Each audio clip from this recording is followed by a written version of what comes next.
Cumberland University Phoenix Baseball. Cumberland University Baseball is brought to you by Hamilton Springs, Enterprise Rent-A-Car, Franklin Family Eye Care, Sports World, Emmanuel Baptist Church, Coke Zero, Sinorama, Holiday Inn Express, Middle Tennessee Wash Pros, Southeast Impressions, the Ohio's Best Real Estate Advisors, Houston Clinic, Chick-fil-A, Don Roofing, Outback Steakhouse, Lee Company, Kitty Salas and Salas Realty Group, Wilson Bank and Trust, Cumberland Auto Repair, and Cumberland University. And now, with the call of today's game, here's Randy Salas.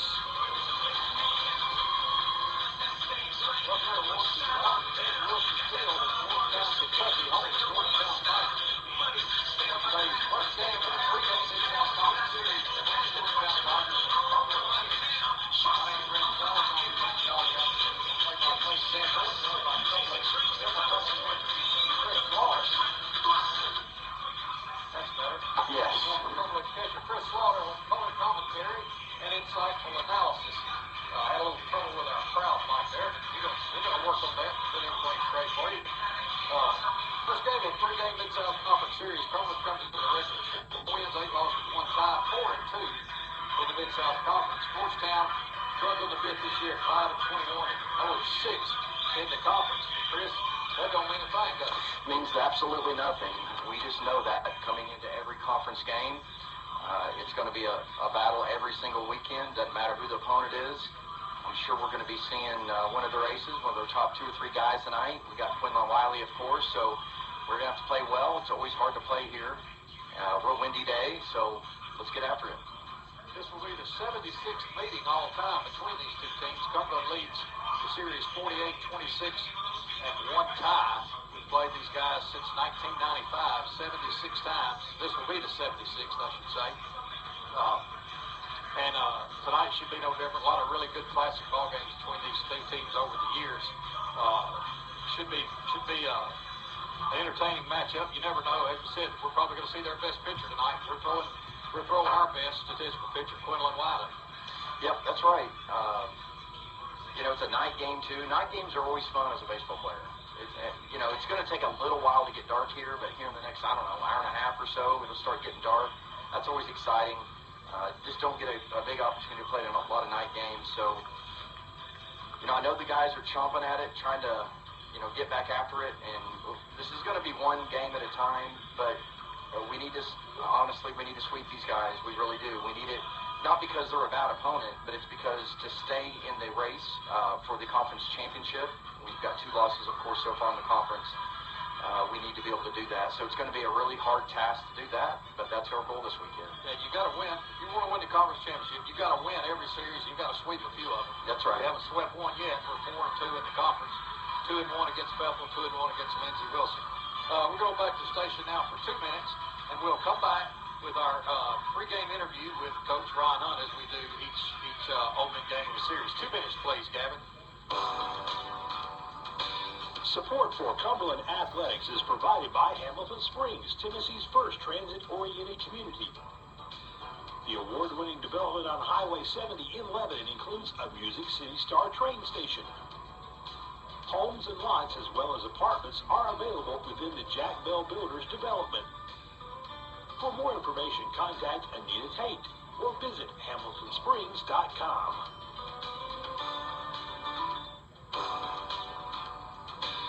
Support for Cumberland Athletics is provided by Hamilton Springs, Tennessee's first transit-oriented community. The award-winning development on Highway 70 in Lebanon includes a Music City Star train station. Homes and lots as well as apartments are available within the Jack Bell Builders development. For more information, contact Anita Tate or visit HamiltonSprings.com. Hey there, Cumberland fans. This is former Cumberland University baseball player Dr. John Franklin with Franklin Family Eye Care, wishing Coach Ron Hunt and the team a fantastic season. Our office is located at 3458 North Mount Juliet Road in the heart of Mount Juliet. We provide a full range of primary eye care services. We have state-of-the-art equipment, full-service optical, and fitting of all types of contact lenses, including hard-to-fit cases. See you at the ballpark. Sports World in Lebanon offers school apparel for your favorite sports team. Hoodies, shirts, hats, ear warmers, and toboggans to show off your school spirit. Sports World also specializes in team uniforms, equipment, and sporting goods supplies, offering customized apparel with screen printing and embroidery that carry North Face, Columbia, Under Armour, Adidas, and more. Staff at Sports World is happy to assist you with all your sporting needs, big or small, open Monday through Saturday. Find them on Facebook for new arrivals and information. For anything and everything sports, think Sports World in Lebanon.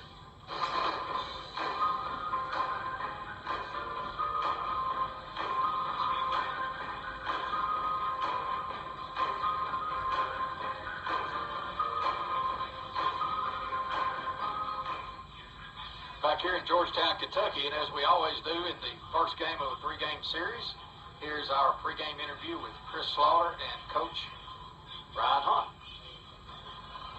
Hello, this is Chris Slaughter with the Cumberland Baseball Network, and I'm here with Coach Ryan Hunt.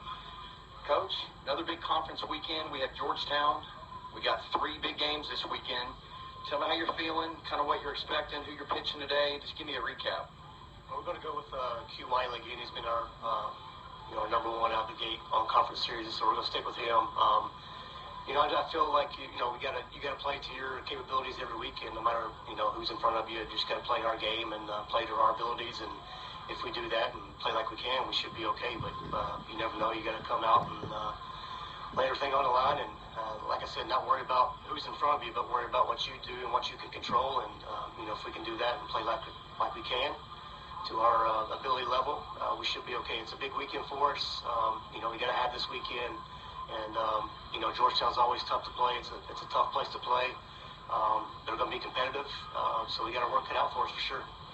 Ryan, it's hard to believe we're almost in April. I can just remember hearing that a lot, that the seasons roll by, they go fast. And I always felt like April was when we would always get going, man. Yeah. That was kind of when we would get going. It would get warm. Some of our warmer weather guys might get going. So kind of just tell me about how you feel so far. We're a little over halfway in the season. Kind of what you're looking forward to and just the rest of the outlook of the season. Yeah, I'm just looking forward to, hopefully keep playing. We've been consistently pretty good all year long. We've let some games slip away in the last innings. I forgot how many losses we have now, 7 or 8. But, I think majority of our losses we've had a lead and let slip away. So, hopefully we can just fine-tune some things going down the stretch here. And, because it's going to be tough with the weekends coming up with Campbellsville. We got the bye weekend with, non-conference weekend with Tennessee Wesleyan. And then you come back with Free Hardeman and the University of Cumberland. So it's going to be, it's going to be a tough road ahead of us. Hopefully we can, like I said, tighten a few things up here and there and hopefully stay on the right track and give ourselves the best chance going into the conference tournament and hopefully give ourselves a chance to get into a regional. One of the great things about baseball is we're going to end up playing 50 to 60 games. Yeah. And you've been around this game long enough that you're going to take losses, man. Yeah. Like our best teams we've ever had have lost 10, 12, 15, 18 games. Yeah. And that's just part of the game that sometimes we lose sight of, that you're going to lose some close ones, you're going to win some close ones, but you just got to keep playing.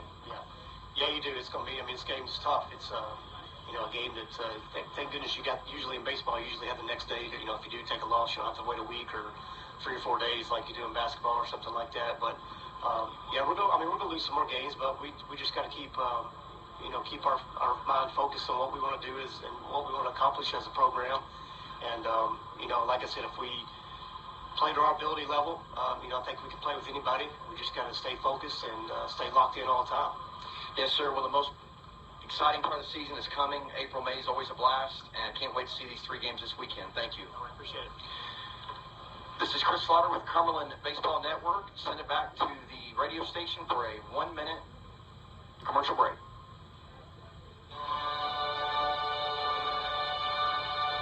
Emmanuel Baptist Church is proud to sponsor Cumberland University Baseball for 40-plus years, and we're very ecstatic to support Rhino as he takes over the helm. The Phoenix baseball tradition covers all over this great nation, and we're thankful to be a part. We believe every generation matters at Emmanuel Baptist. We'd love for you to visit us. We have something to offer from the cradle to the golden years. Visit us at ibctn.org. Come out this season and support Coach Ryan Hunt and our boys.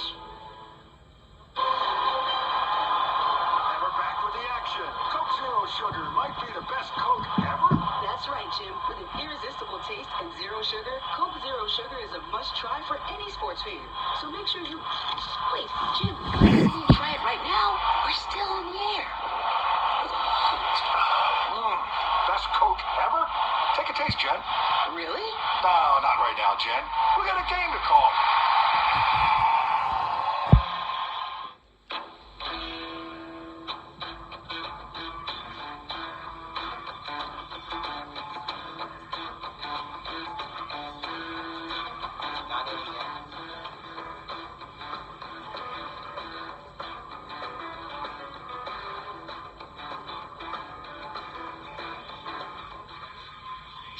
And welcome back to Georgetown College as we prepare for a 6 o'clock Eastern start between the Phoenix and the Tigers. And now the lineup for Georgetown College leading off.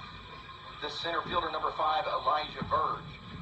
Batting second, the left fielder, number 19, Peyton Rios. Batting third, the first baseman, number 47, Aiden Jabara. Batting fourth, the DH, number 40, Jose Corzorla. Batting fifth, the shortstop, number 2, Jarrett Chapman. Batting sixth, the right fielder, number 32, DeAndre Jacob. Batting seventh, the third baseman, number 11, Cole Cable. Batting eighth and doing the catching, number 25, Joshua Hamilton. And in the 9-hole, the second baseman, number 7, Henry Cruz. On the mound, number 14, Chad Baker. And now the starting lineup for your Phoenix. Leading off, playing shortstop, a senior from Des Moines, Washington, number 2, Drew Dalton Akawumi. Batting second, playing center field, a junior from Williamsville, Illinois, number 28, Hunter Mosier. Batting third, playing right field, a senior from Cartersville, Georgia, number 22, Preston Welshel. Hitting cleanup, playing first base, a junior from Santo Domingo, Dominican Republic, number 8, Wilserton. Batting fifth, playing left field, a junior from Blanco, Texas, number 23, Dylan LaRue. Batting sixth, playing DH, a senior from Chiba, Japan, number 5, Toshi Korea. Batting seventh, playing second base, a senior from San Felipe, Venezuela, number 13, Rafael Garcia. Batting eighth, doing the catching, a senior from Kindred, North Dakota, number 7, Trenton Ducher. Batting ninth, playing third base, a sophomore from Murfreesboro, Tennessee, number 45, Gaines Halson. And on the mound, a senior right-handed pitcher from Noonan, Georgia, number 40, Quinlan Wiley. In his fourth season at his alma mater, Cumberland's head coaches Ryan Hunt. He is assisted by Pat Bell, Daniel Barato, and Antonio Costas. And let's take a look. You mentioned our starting pitcher, Quinlan Wiley, and what a season he is having. These numbers are just off the charts, Chris. His earned run average is below 1, 0.95, which leads the Mid-South Conference, and is third in the entire country. 5-0 is his record. He started 7 games. He's thrown 1 complete game. It was a shutout. 38 innings pitched, 23 hits, only 4 runs allowed all season. 6 walks against 53 strikeouts, which is an amazing stat. He has allowed batters a 167 average. He's thrown only 1 wild pitch and only hit. He has not hit a batter, I should say. You can't ask for much more. You can't. It's just amazing that he's only given up 4 runs, all earned. And that tells me also that the guys play good behind him. Yeah. And when you have your ace on the mound, it's just like you feel like you're in every pitch.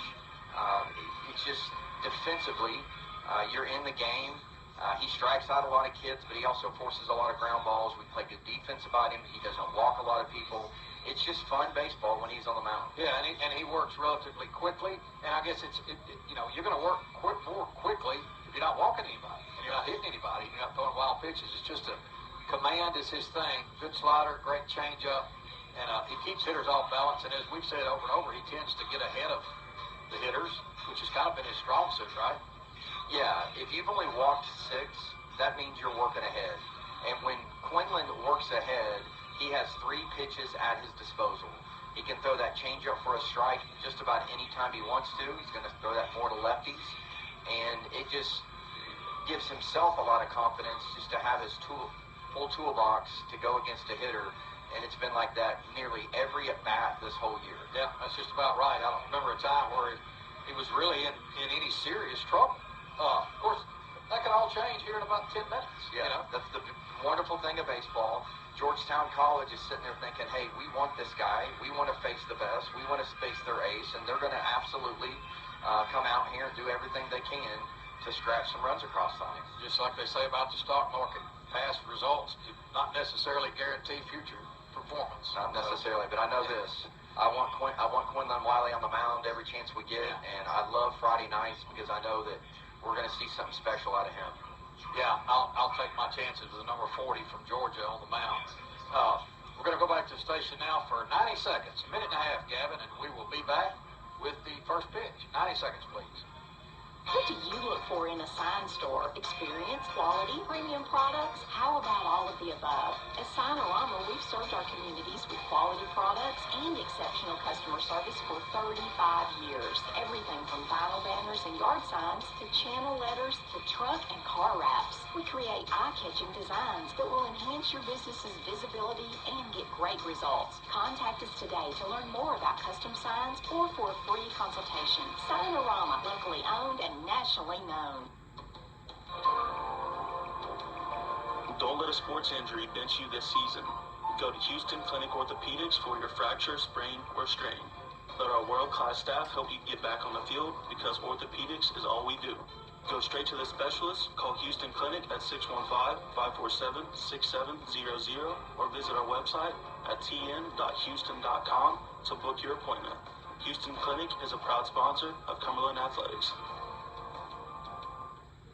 At the Holiday Inn Express and Suites in Lebanon, Tennessee, our guests come first. Stay with us and meet our friendly, helpful staff. You can enjoy a dip in our heated saltwater pool, then maybe a snack from our sweet shop. We have an on-site guest laundry, business center, and meeting room. In the morning, head down to our hot breakfast with our fresh pancakes, and then maybe a workout in our fitness center. Our clean promise will keep everything fresh and clean. We are the recipient of IHG's Torchbearer Award of Excellence in 2019. Come experience the difference of the Holiday Inn Express and Suites, Lebanon, Tennessee.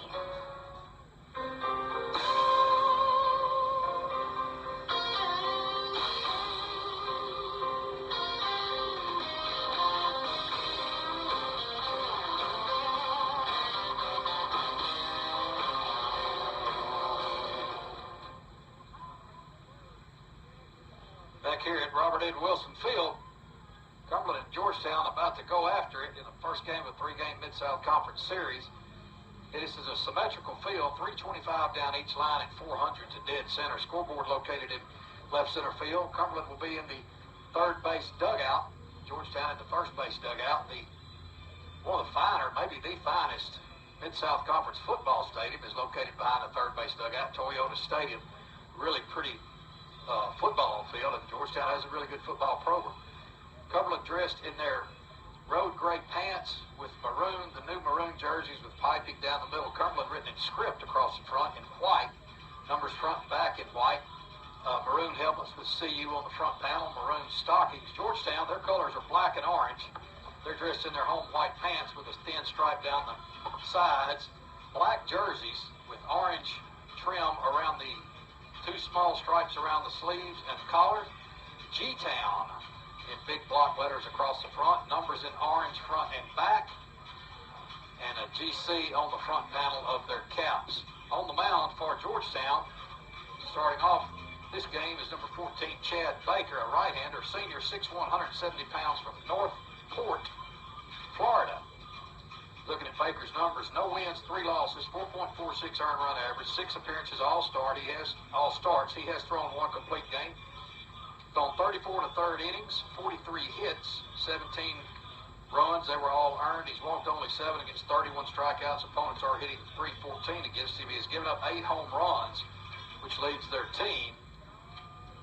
Chad Baker leads their team in innings pitched, so that would kind of lead you to believe he's their ace. We don't know that for a fact, but Yeah, typically when you see 0-3 like that, don't let it fool you because Right. typically your Friday night guy is going against somebody else's, ace. Pitcher. So That's his, right. his numbers aren't bad. He's going to be a solid pitcher, I promise. leading off is Drew Dalton Akawumi, the Cumberland shortstop, bats from the left side. He's a switch hitter against the right-hander, Baker. First pitch misses outside, ball 1. Takes his wind up, and there's a pitch hit out into center field. running over and not being able to get to that ball is the center fielder, Verge. That's going to be extra base for Dalton Akawumi as he slides into second with a leadoff double. Good try by Verge, their center fielder. Yeah, very good effort. He's playing fairly shallow. There is a massive wind kind of blowing in and across the diamond, so they got their center fielder playing really shallow. Otherwise, he doesn't have a chance at that ball, Randy. He does try to dive at it, gets by him, and it's a slide-in double for Drew. Yeah, they're right and center fielders are very shallow. Left fielder not quite as shallow. Hunter Moser steps to the plate. Center fielder from Williamsville, Illinois, bats from the right side. Moser comes in with a 4.25 average. Turn around, throw back to second, throws it into center field. Drew decides to not go to third. Boy, he thought about it. But yeah, good, wise move. Again, center fielder shallow. So when he threw past the bag, it really was straight to that center fielder, just standing up almost behind the bag. So that would have been probably an easy out at third had he win. Good decision early in the game by Drew.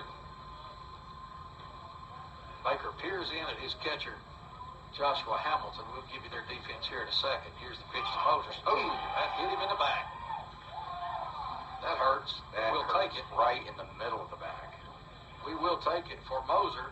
That is his 14th. No, that's not right. That is his 9th hit by pitch of the season. And with runners at first and second, it's now time for Preston Welchel, right fielder. Preston's been hot lately. Got up to 387 batting average. Preston has started every game this season, all 33 of them. 387, 6 homers, 39 runs batted in. That's from the left side against the righty, Chad Baker.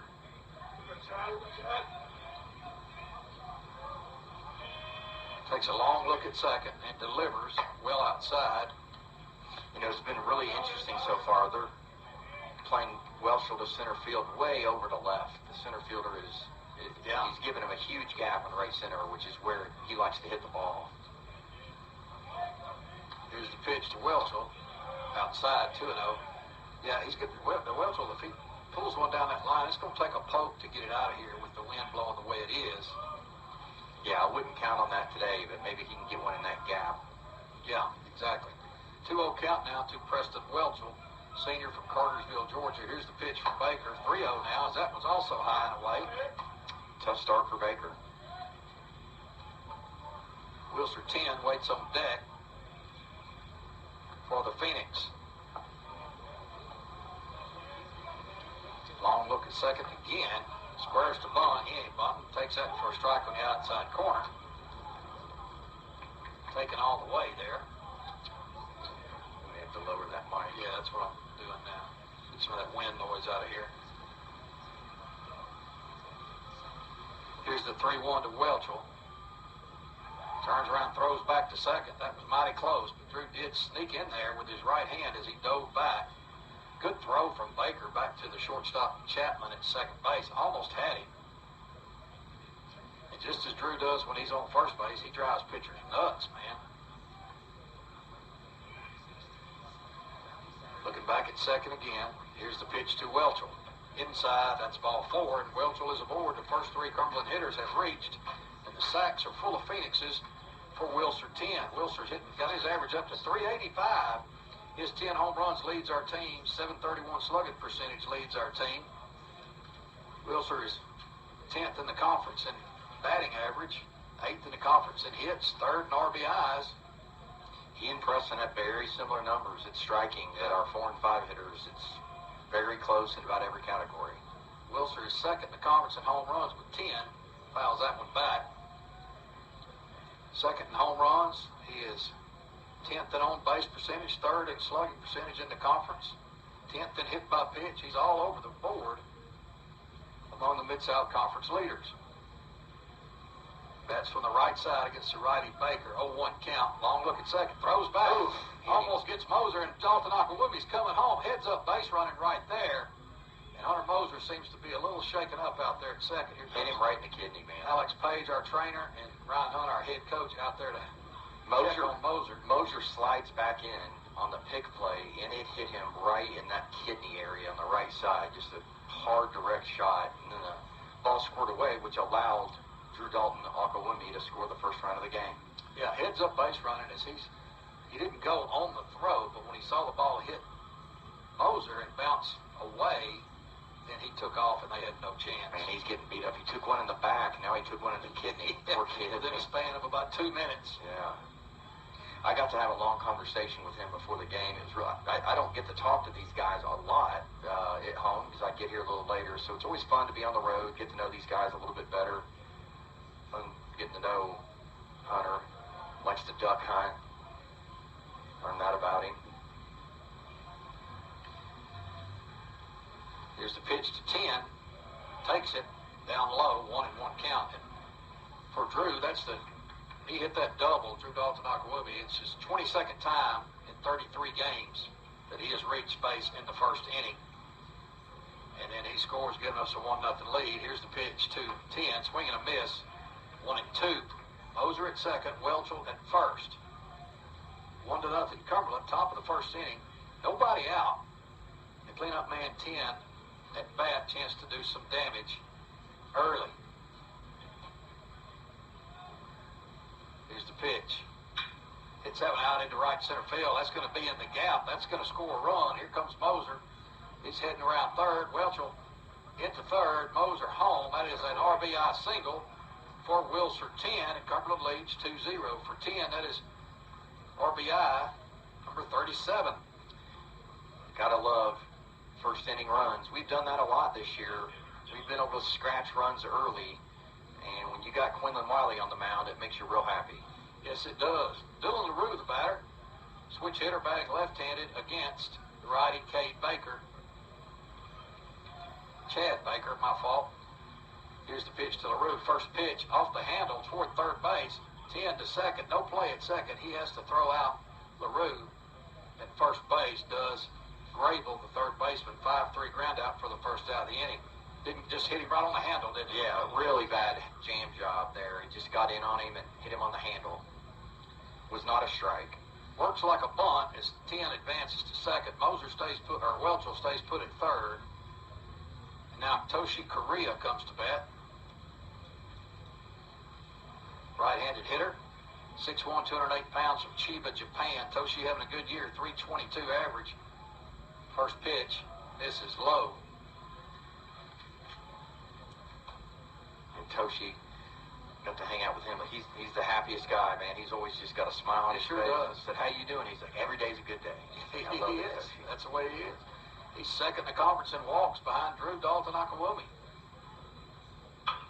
Ground ball, shortstop, Chapman over to third, and 10 is going to be out. Not a good base running move by Wilser right there as he slides head first into third, and that is an easy 6'5". Yeah, if you're at second base and the ball's in front of you, you hold up. And just a bad base running decision there for Wilser. Did get a run of it. That's the third run of the game. So that's RBI fielder's choice for Toshi Korea, and he reaches. Runners now at first base alone, and that's Korea for Rafael Garcia. Another switch hitter hitting left-handed against Baker. 3 runs in here in the top of the first. First pitch taken by Garcia. It's a ball high. Setting the defense, Cole Grable at third, Jarrett Chapman at short, Henry Cruz at second, Aiden Jabara at first for the Tigers, Peyton Rios in left, Elijah Verge in center, DeAndre Jacob in right, Joshua Hamilton behind the plate. Garcia squares to bunt. 1-1 count now as they call that a strike. Joshua Hamilton behind the plate, and on the mound is Chad Baker. That is your Georgetown Tigers defense. Throw over to first. Korea is back. Baker does not fool around on his throw to the bag. He throws it as hard to the bag as he does to the plate. Yeah, kind of like Carter Ross does. Yeah, absolutely. He's bringing it. He's got a good move. He means business when he throws to first or second. Foul back by Garcia, and he's behind now, 1-2. Garcia comes in hitting .374, 10 doubles. Ties him for second in the Mid-South Conference with 2 teammates, Toshi Korea and Drew Dalton-Akawumi.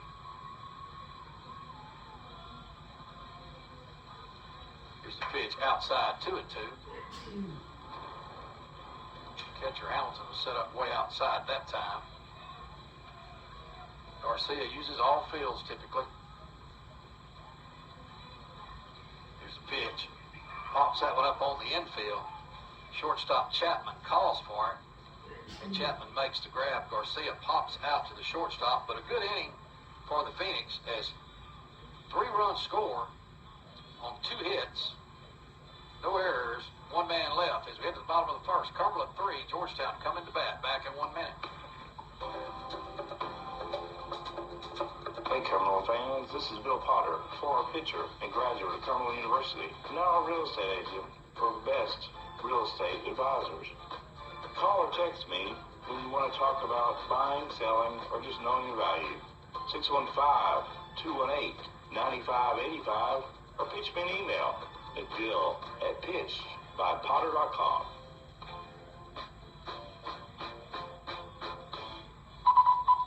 The Chick-fil-A update. The BCC, the Bovine Communications Committee, has banned the use of the word on commercial airwaves. Cows call it the B word. Ends in F, 2 E's in the middle. Phrases like, where's the are now punishable with random electric cattle prodding. Should you ever say or crave head to Chick-fil-A. Then think good thoughts and eat good things, like the original chicken sandwich. A tender, juicy breast of chicken placed on a hot buttered bun with 2 crucial pickles. I've got no with that. Chick-fil-A. We didn't invent the chicken, just the chicken sandwich. 706 South Cumberland Street, Lebanon.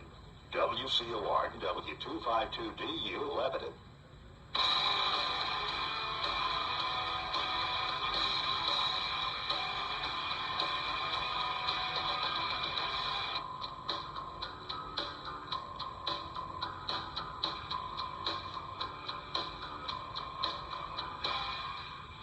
Hi, Phoenix fans. This is Kyle Nyblood, and I'm a right-handed pitcher from Marysville, Washington, in the Pacific Northwest.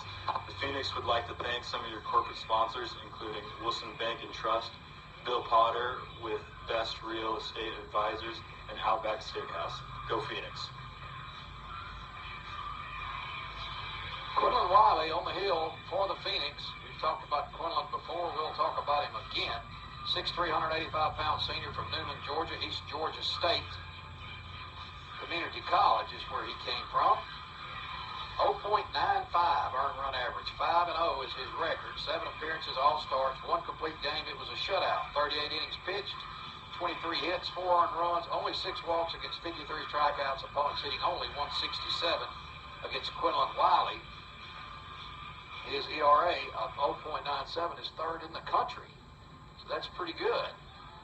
He says, underwhelmingly, yeah, decent. That's decent.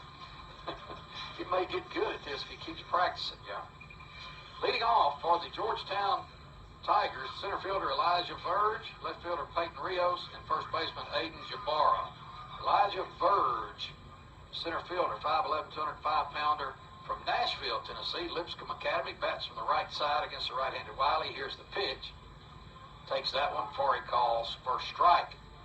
Verge hitting .323, 1 homer, 10 RBIs. Right-handed hitter. Here's the pitch from Wiley. Strike 2. Back-to-back sliders. Had him leaning out of that. Sure did. And here's the 0-2 from Quinlan Wiley.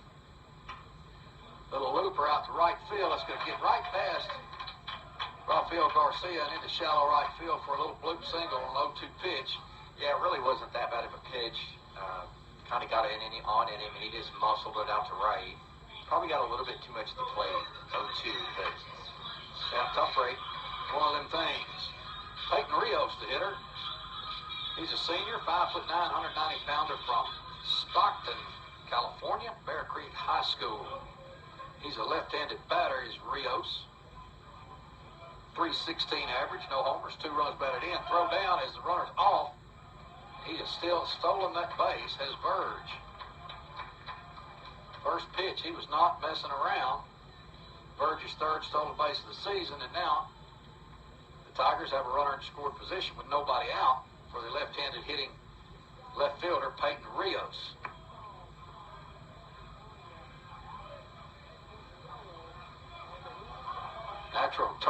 Natural grass field here with dirt base paths.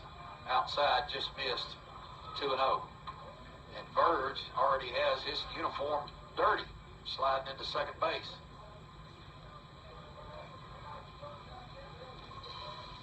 Long look back by Wiley. Here's the pitch. Outside, it's 3-0. Verge has got a big lead at second. It's a pretty big lead.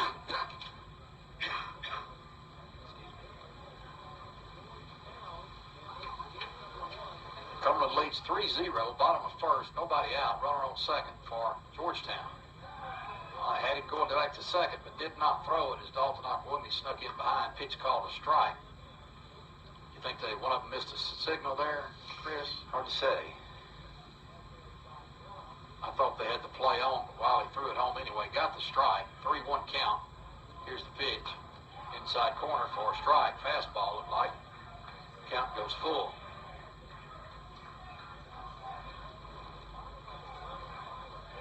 Gets his signal from Coach Barado via his wristwatch. Takes a stretch, looks at second. Long look, here's the pitch. Fly ball, shallow left field. Dalton Okwumi going over. Left fielder LaRue calls for it and makes the grab in shallow left field. One out in the inning. Rios flies out to left. Aiden Jabara, J-B-A-R-R-A. Jabara, first baseman from Los Angeles, California. Jabara hit .328 on the season, 1 homer, 12 RBI, leads their team in slugging percentage with 500, leads their team in walks with 12, leads their team in on-base percentage at .453, also leads their team in strikeouts. He's a big one. They don't list his stats, but he needs to be very ball. First pitch from Wiley, fouled away by Jabara. Something on it. Hitting .328. I'm saying he's not on the, he don't give his height, weight, and all that. Yeah, he's big. He's got to be 6'4" at least. Good-looking ball player. 0-1 count now to Jabara. Garcia sneaks to second, and they just call the ball. Yeah. What did Quinlan do? He twitched. Yeah, he twitched. Like he was going to start, and he didn't. So that's a balk, and that advances Verge to third base with 1 out.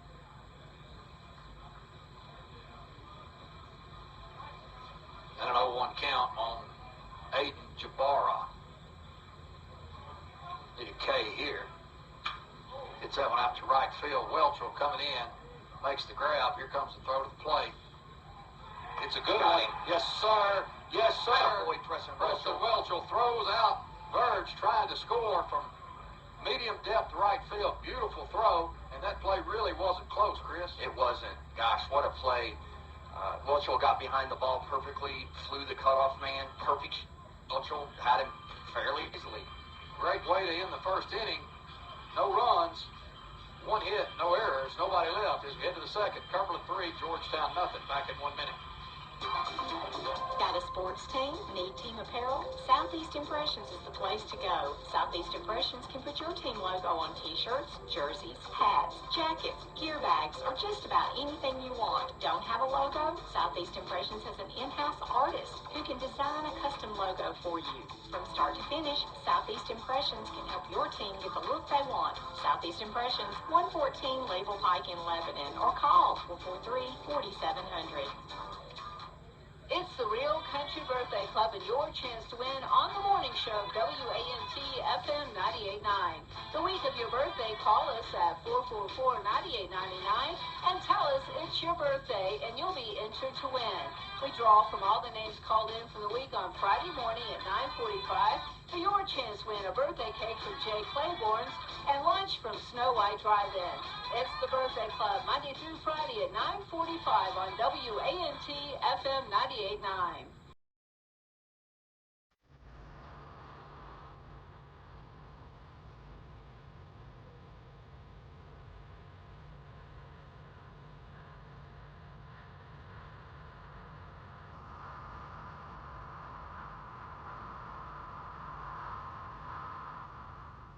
Trent Duxbury leads off for the Phoenix, right-handed hitter, catcher. Just made a good play to end the inning as he tagged out Verge, trying to score on a fly ball out to Preston Welchel. Beautiful play.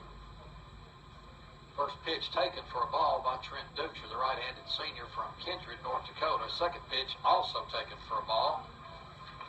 Trent Duxbury comes in, hit .338. 2 triples leads the team. 3 homers, 22 runs batted in. Here's the pitch. Taken for a strike at the knees. 2-1 count.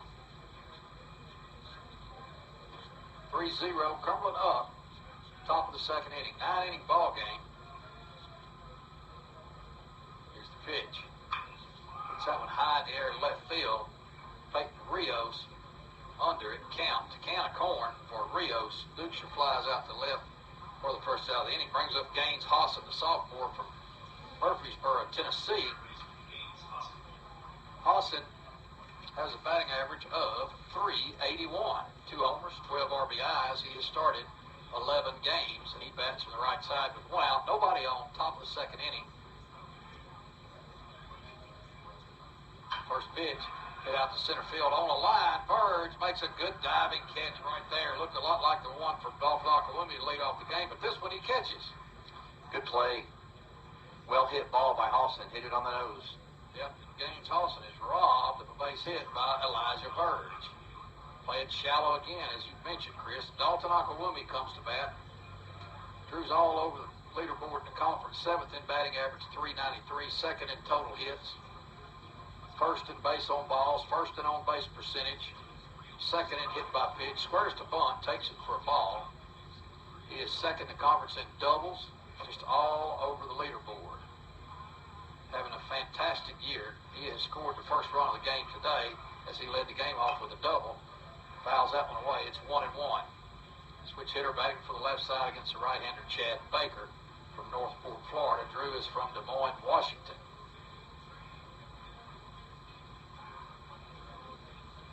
Steps back in. 1-1 count. Here comes the pitch from Baker. Up high.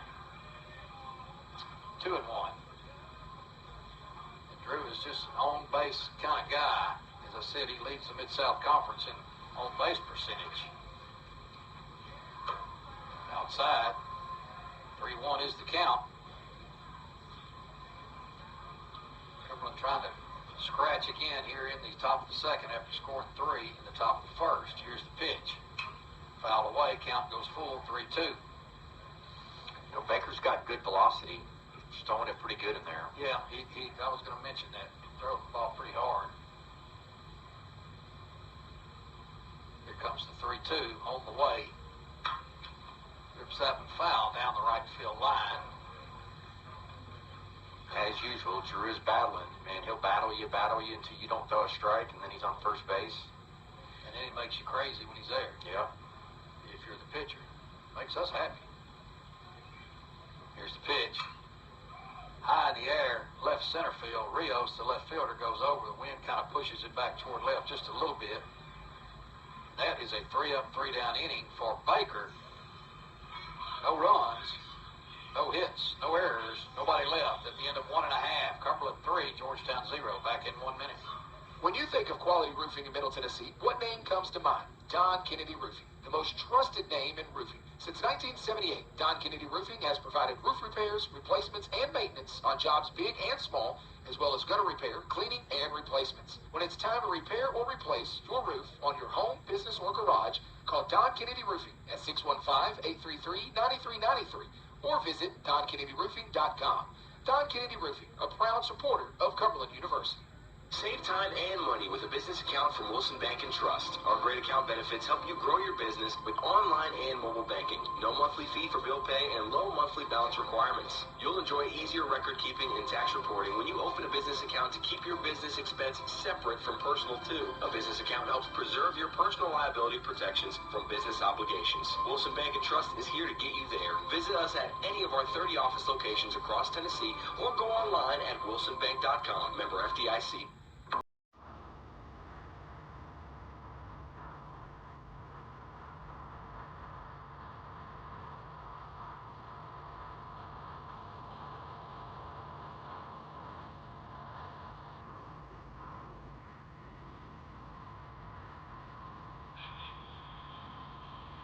What's up, Knicks fans? This is Wilson Ten from Dominican Republic. I'm president of Cumberland University. We would like to thank you for being our sponsors, including Cumberland Auto Repair, Hamilton Springs, and Franklin Family Eye Care. Leading off for Georgetown, the cleanup hitter, Jose Cazorla, the designated hitter. First pitch from Wiley is outside. Cazorla is a senior, 5'10", 190 pounds, from Venezuela. Another good-looking athlete for the Tigers. Swings at that one. Slider, fouls it away. Cazorla's numbers. He is their leading hitter at .333, leads them in at bats with 87, leads them in hits with 29, leads them in doubles with 12, and RBIs with 14. There's a pitch, fouls that one back again. Cazorla having a very good year. And he's behind Quinlan Wiley, 1 and 2.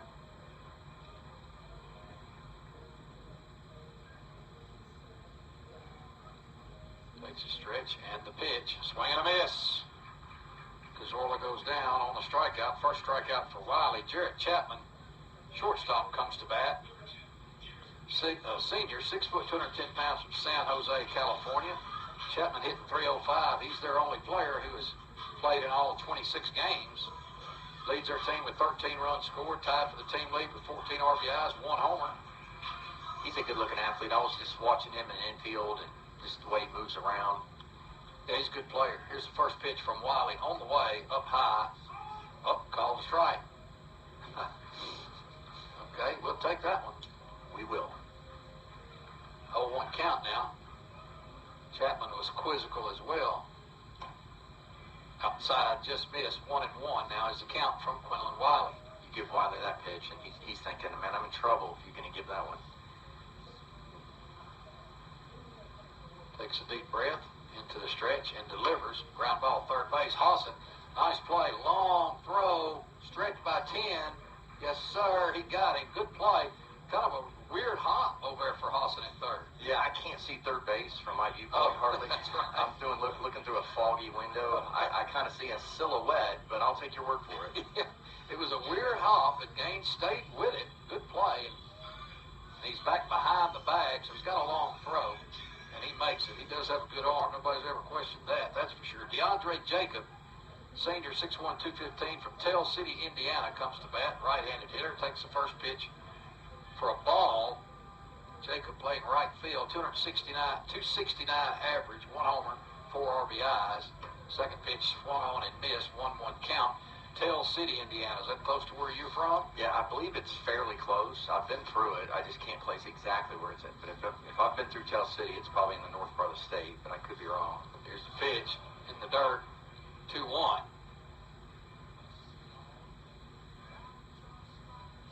With 2 outs, nobody on in the Georgetown half of the second.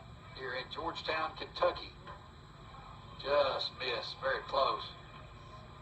3-1 count.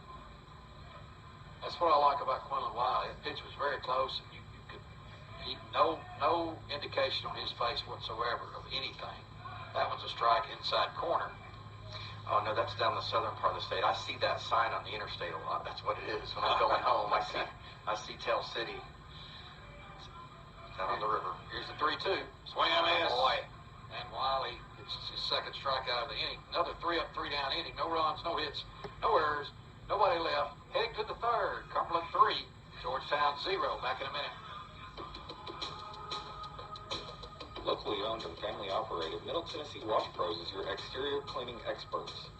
Licensed and insured, we offer a variety of services, including house washing, roof washing, gutter cleaning, and concrete cleaning for residential, commercial, and industrial properties.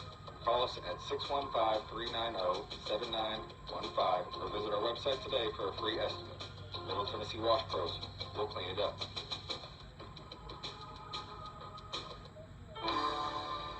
This is Kenny Salas with Salas Realty Group here in Lebanon. As a proud former football player at Cumberland, I'm so excited when football season comes around. At Salas Realty Group, we're here to help in any aspect of real estate, whether that's buying or selling commercial or residential property, or if you're looking to get a cash offer on your home. Give us a shout, find us on social media or our website, salasrealtygroup.com. Kenny Salas, Salas Realty Group on the square in Lebanon, 615-268-2165.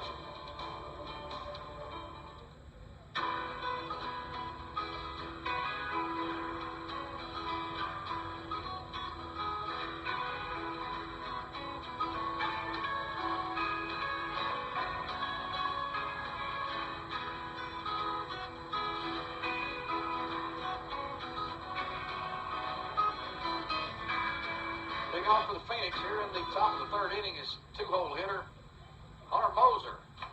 He's already taken a beating today. He has. Hit by a pitch his first time up and scored a run after getting hit in the kidney on a pickoff attempt at second base. We got a good trainer, Alex Page. He'll take care of him. Moser's a tough kid. 1-0 count. Now it's 2-0 as that pitch from Baker is in the dirt. Moser, the second leading hitter in the conference at 425. Second in the conference in on-base percentage behind Drew. Here's the 2-0. Hits that one. That's going to get down or not. Yes, it is. In the right center field gap. Both outfielders are running for it. And Hunter Moser singles to right center. Anything to right field in the air at all, it's just holding the ball up. So the wind is howling, and so that was a line drive, so it got down. But if you getting under the ball at all, it's going to be probably caught today, unless it's to left field. I noticed in BP it was flying out to left here because it's blown across, so our righties could probably turn on something. Other than that, we're going to need line drives just like that all day. And that one from Moser, it looked like an easy hit off the bat, but the wind held it up, and I thought maybe the right fielder was going to get to it. There's a steal attempt by Moser, and he is in there safely as he slides past the bag, but gets back. He goes on the first pitch, stolen base for Hunter Moser, the Cumberland center fielder, and for Moser, that is his 10th stolen base of the season. Welchel now has a chance to drive in a run. Preston Welchel, 1-0 count now for the right fielder Welchel. Hits that one high in the air left side. That's going to go out of play behind the Cumberland dugout. And it's 1-1. Welchel walked and scored his first time up. Phoenix trying to add some more here. Here in this 76th meeting between these two squads. Cumberland has won 48 of them. Here's the pitch to Welchel. Swings through that one. That was up and in. 1-2 count.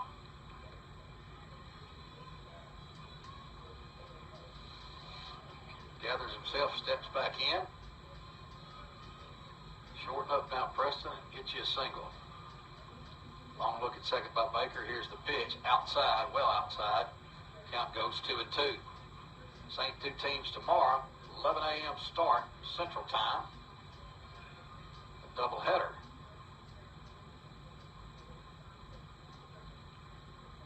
Now is the count. Here's the pitch. Outside, count goes full, 3-2. Good eye by Preston Welchel. Chad Baker peers in at his catcher Joshua Hamilton for his sign. He has it. Moser not a huge lead at second. Here's the pitch to Preston. Hit high in the air. Foul ball is going to get back behind us out of play in the press box here. We're located directly behind home plate, maybe offset just a bit. But we got a good view. And we appreciate the Georgetown SID showing his hospitality and letting us up in here. Appreciate those guys. Here's the 3-2. Popped up again, foul out of play behind us in the press box. Basically a repeat of the previous pitch. For you guys that don't know, Georgetown is just north of Lexington.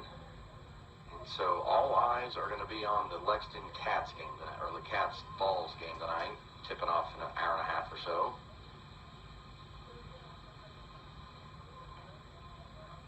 Well, all of them won't be. Some of them will be here. I don't know, man. You know those Cat fans. High in the air, foul ground, third base side. Grable is there, the third baseman, and Grable makes the grab. Welchel pops out in foul ground for the first out of the inning, brings up Wilster 10. He singled and drove in a run his first time up.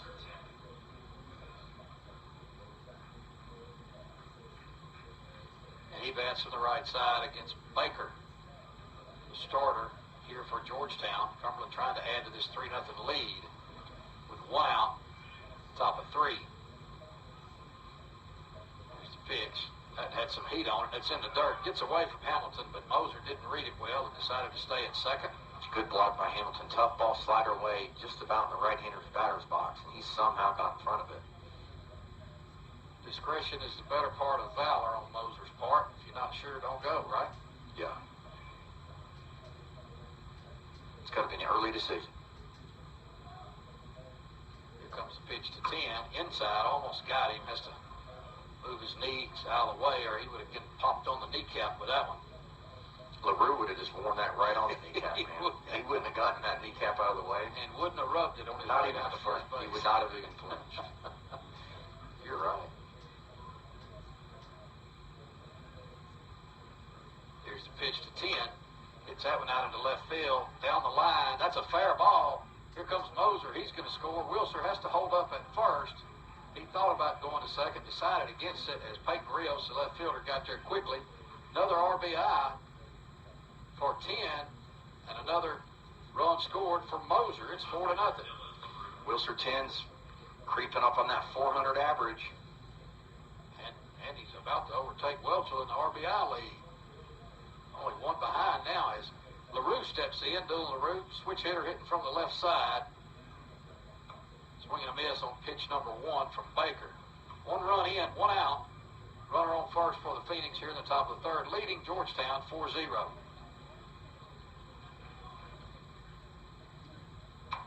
Outside, 1-1.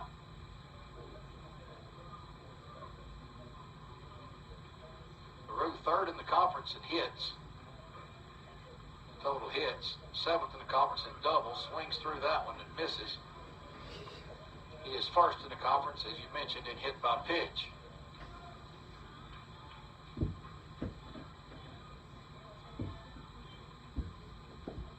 Here's the pitch.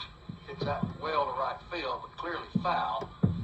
Home run distance or no? I couldn't see. I don't think, no, it was in the park. It rattled around down the corner. Chris can't see third base. I can't see first base. But together, we just somehow make it work. Hey, we're a team, man. Here's the pitch to LaRue. Hits that one out into left field. That's headed deep for the corner. Right up against the wall. Hits the wall in the air at the base of the fence. 10 comes around to third. And that's a stand-up double for Dylan LaRue. One more rep in the weight room, and that's out of here. And it's right at the base of the wall, right in the left field corner. Yeah, it's what I was saying a couple batters ago. It is carrying to left field. Now, he hit that well, don't get me wrong, but it's the only area of the field that you're going to get carry on is down that left field line area, and he hit it well. Stand-up double for LaRue. Yeah.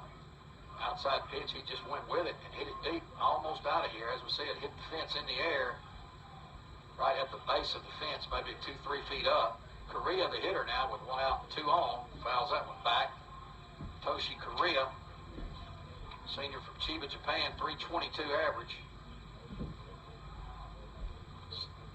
Tied for second in the conference in doubles, 9th in on-base percentage. 10th in hit by pitch. He's been getting on base. Low hit the dirt. Good job by Hamilton, their catcher, to keep that one from going to the backstop. More room here in foul ground than it is at our place, especially behind the plate, because there's not much room behind home plate to the backstop at our place. There's a good deal of room here. 1-1 count now. Pitch to Correa on the way. Called a strike. High strike call. 1-2. Second time he's called that high strike, Chris. Yep, it is. It's kind of almost up and away, but that's part of his zone. 1-2 count now to Toshi Correa. A hit here would be big. Likely would score 2 runs. Here's the pitch. Outside, 2-2. Toshi's another one, as we've talked about. His eye at the plate has sharpened. He has been drawing a lot of walks, which gives him pitches to hit. Holds that bat up high. Pitch from Baker up high. Chin music there. Toshi backs out of the way. Baker's been pretty wild. He's not walking a bunch, but he's all over the plate. Got to be in your toes. Yes, indeed. 3-2 count with 1 away. Here's the pitch. Ball 4, and Toshi does it again. That is a walk, draw, and do. And, you know, he'll get 0-2, 1-2, and work a walk. That's exactly right. Here comes the Georgetown coach going to have a word with his pitcher and his infield. I noticed something funny, Chris. You know, I meant to say this earlier. In the start of each game, I will tell our listeners,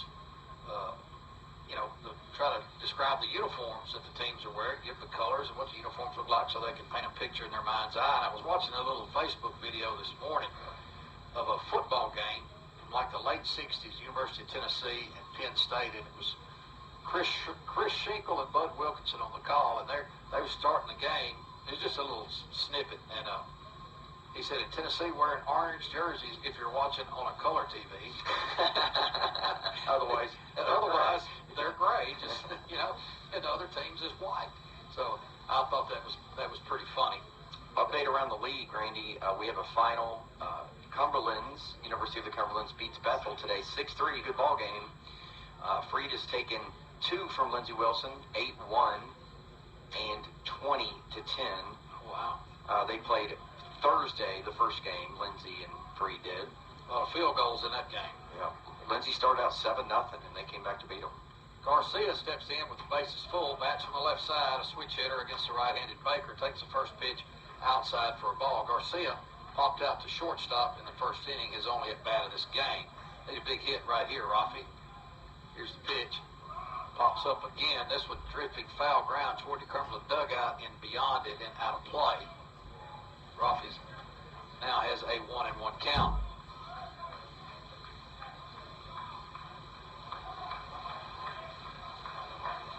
Steps back in. Holds that bat up high. Baker on the hill. Here's the pitch to Garcia. Hits that one out to right field. Jacob is there.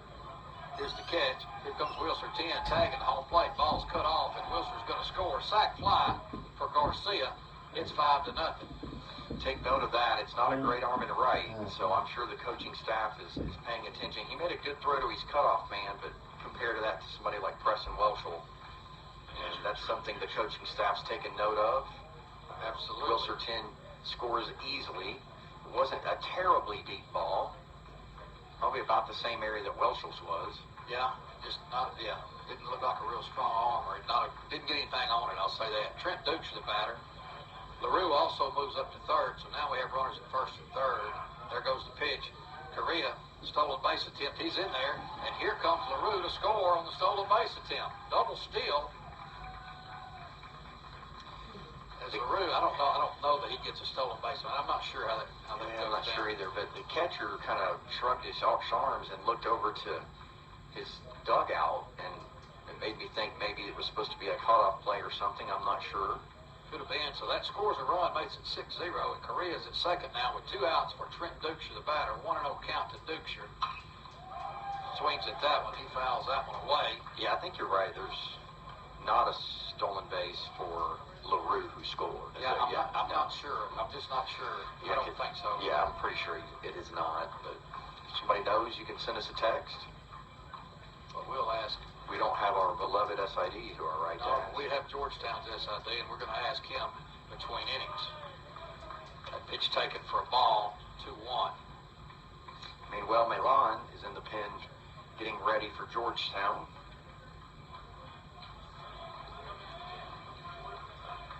Here's the 2-1. It is not a stolen base. Did Jason just tell you that? Okay. Thank you, Jason. No stolen base for LaRue. Stolen base for Correa, of course, going from first to second. 3-1 count, 2 outs. Runner on second base, 6-0, Phoenix. 3 runs in this inning, 3 runs in the first inning. Trent Dukeshire trying to drive in another one. Inside, ball 4. Dukeshire is aboard. You know how hard it is for me not to say Bulldogs every single time? So fans, if you hear me say Bulldogs, if you didn't know, for, 7,500 years, whatever, we were the Bulldogs. While I played here, we were the Bulldogs. So if you ever hear me just stumble on that, forgive me. It is a struggle. And that's going to be it for Baker as he walks Dukeshire, and he's going to exit the game. We'll be got to go back to the station for 60 seconds, and we'll be back with a new pitcher for the Georgetown Tigers. Middle Tennessee, you can count on an award-winning service team for all your home maintenance and improvement needs. Lee Company, we're A-plus rated with the Better Business Bureau and trusted by thousands of homeowners in our community. Our team is ready to assist with all your home maintenance projects, heating and air conditioning, plumbing, electrical, appliance service, and more. Experience the convenience of calling one phone number for all your home maintenance needs. Call Lee Company today at 615-567-1000 or visit leecompany.com. Directions to Outback Steakhouse. Head north on Magnolia Drive and turn left at the lights.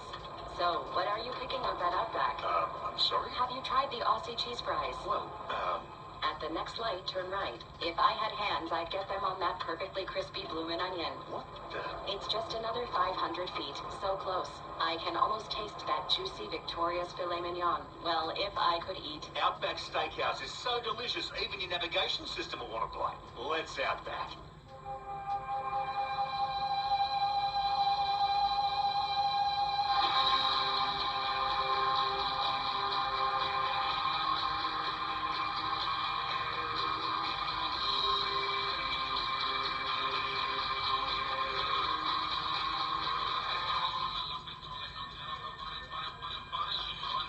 Phoenix fans. This is Hunter Moser, and I am a utility player from Springfield, Illinois. You are listening to Cumberland Phoenix Baseball on WANT FM, WCOR AM, WANTFM.com, or GoCumberlandAthletics.com. We appreciate your support. The new pitcher for the Georgetown Tigers is number 45, Manuel Malon, a right-hander from Panama City, Panama.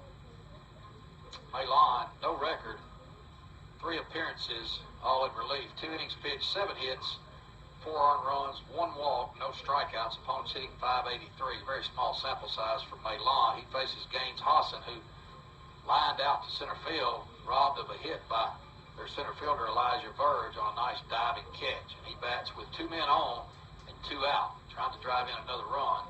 First pitch, strike on the outside corner, fastball from Malon. Austin, sophomore from Murfreesboro, Tennessee, 6'1", 175 pounds. We say this a lot. He looks taller than 6'1". Look back at second for Malon. Pitch to Hassan. Low and away, 1-1. He replaces Chad Baker, who went 2 2/3, and he's responsible for the 2 runners on base now for the Phoenix. Here's the 1-1 to Hassan. Foul back. And it's 1-2. Hassan is behind. Right-handed hitter, right-handed pitcher.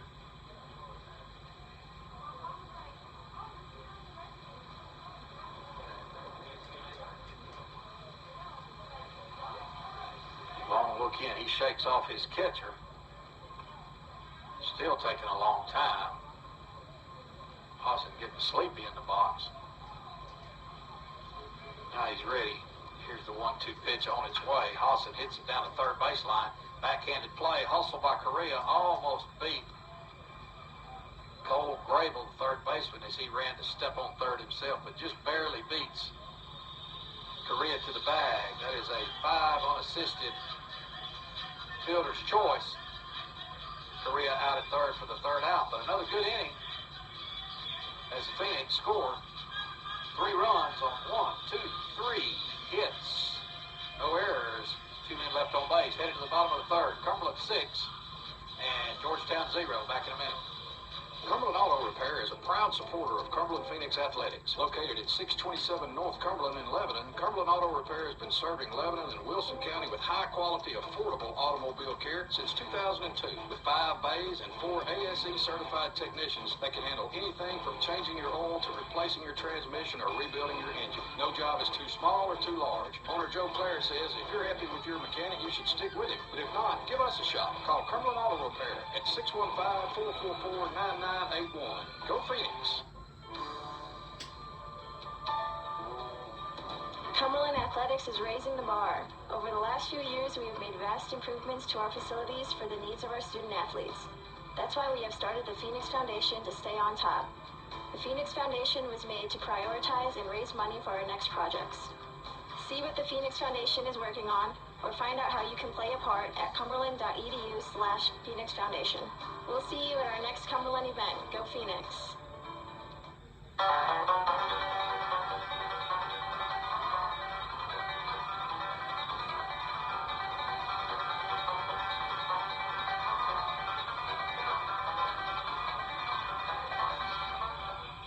Bottom of the third here at Robert N. Wilson Field. Cumberland leads Georgetown 6-0.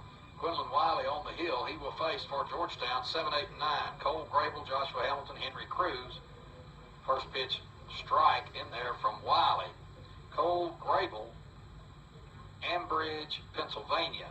The third baseman, 217 average for the right-handed hitting third baseman. Fouls that one down the right field line. Garcia giving chase. He can't get to it. And it goes over the foul fence. 0-2 count now to Grable, right-handed hitter, Pennsylvania native.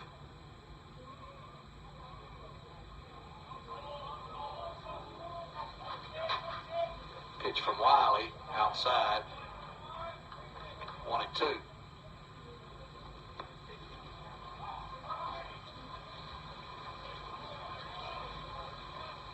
pitch. Swung on, foul back into the screen. Count remains 1-2. Umpire gets some new baseballs from one of the Georgetown players. Gaines Hawson at third, Dalton Akawumi at short, Garcia at second, 10 at first, Maru in left, Moser center, Welchel right, Dukes behind the plate, Wiley on the hill. There's the pitch, just missed. Count goes 2-2. That one was close. Yeah, he's missed twice with that slider away, just off the plate. Good pitches. Swinging a foul tip, held on to by Duxer. Strikeout number 3 for Quinlan Wiley. Joshua Hamilton, the catcher, comes to bat. 25. Hamilton just called up from their JV squad. He only has played in one game. Came to the plate one time and was hit by a pitch. First pitch misses high.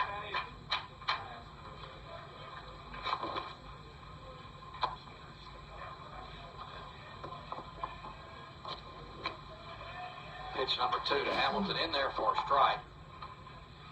It's 1-1.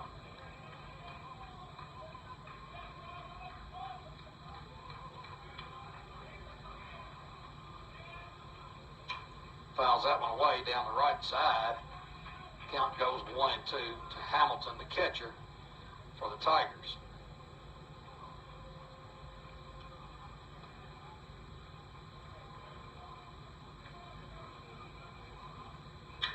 Hits that one out to center field.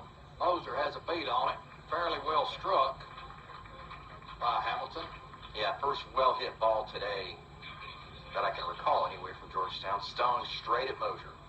Henry Cruz, second baseman, comes to bat. He's a sophomore, 5'10", 175-pounder from French Lick, Indiana. I think everybody knows at least one man from French Lick, Indiana. At least one. Eddie and Larry. Yeah, if there's real fans, they know Eddie. Swing and a miss from Cruz, left-handed hitter. Hit .211 on the season. If y'all don't know who's from French Lick, Indiana, text Chris Slaughter and ask him. Yeah. We're going to keep it here, Gavin, at the end of this half inning. Pitch from Wiley misses away. And we're going to have a This Day in Cumberland Baseball History at the end of the third, like we always do. We'll go back to the year 2012. Here's the 1-1.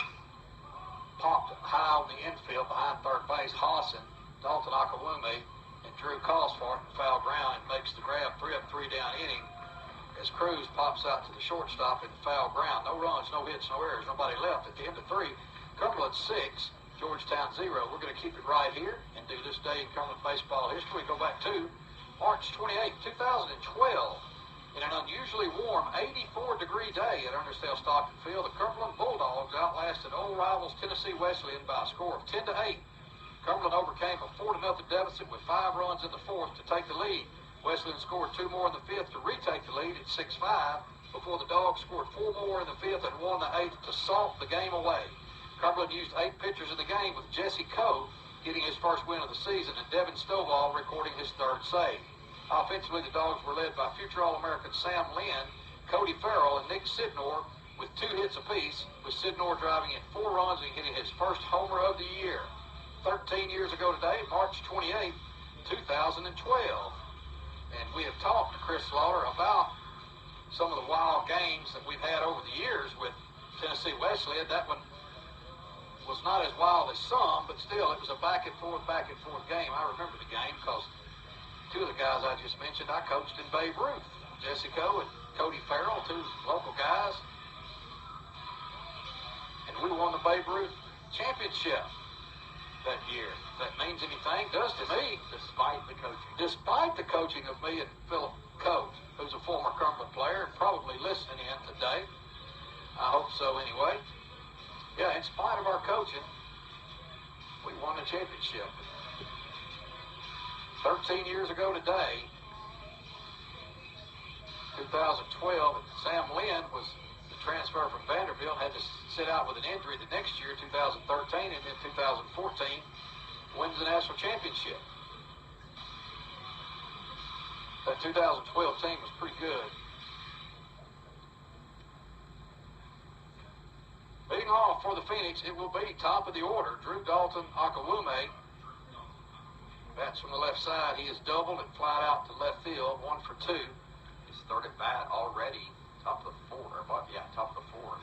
It's a good sign for the that's a Phoenix. good thing for us. He's facing Milan. His second inning of work. Manuel Milan. First pitch inside. Just missed. Chad Baker started. He went 2 2/3 innings, allowed 5 hits, 6 runs. They were earned. He walked 3, did not strike out a batter. Milan has thrown now 1/3 of an inning, plus 1 pitch in this inning. Second pitch to Drew, misses. It's 2-0. We have a Chris Milan, spells his last name exactly the same as this young man. That's correct. 2-0 count now to Dalton Akawumi, batting from the left side. He is a switch hitter. Ball's well inside. It's 3-0.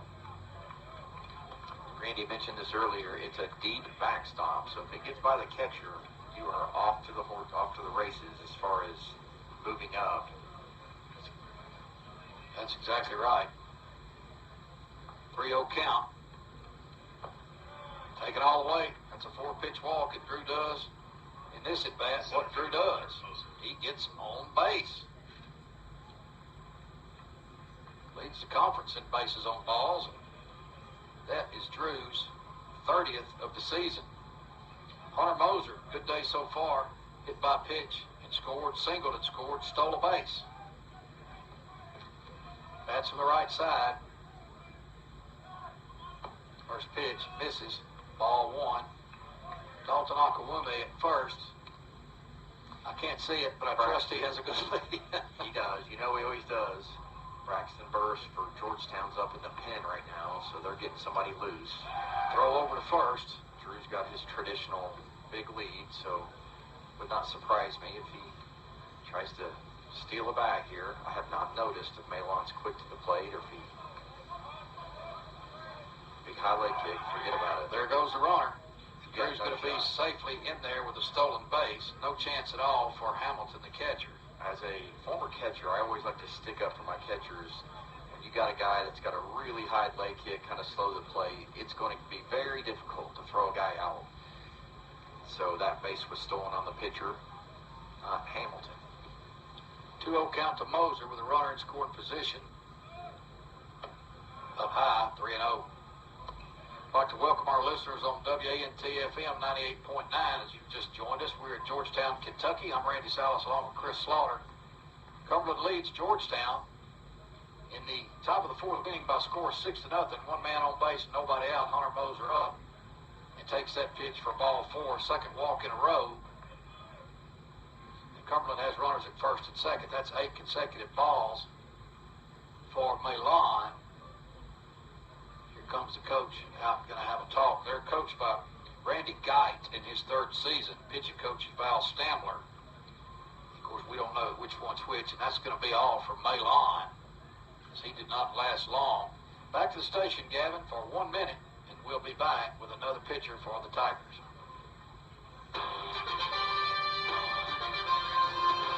Hi, Phoenix fans. This is Quentin Wiley from Newnan, Georgia, and I'm a senior pitcher for the Cumberland Phoenix. We're fighting for a Mid-South Conference Championship, and we want all you guys to be a part of it. Tune into these radio stations on Tuesday and hear us take on the 19th ranked Johnson Royals from Knoxville. Then come out to the 6th and watch us battle Campbellsville in a huge Mid-South Conference series on the weekend. All games can be heard online at WANTFM.com, GoCumberlandAthletics.com. Check out the CU website for game times. I'll see you at the 6th. Support for Cumberland Athletics is provided by Hamilton Springs, Tennessee's first transit-oriented community. The award-winning development on Highway 70 in Lebanon includes a Music City Star train station. Homes and lots as well as apartments are available within the Jack Bell Builders development. For more information, contact Anita Tate or visit HamiltonSprings.com.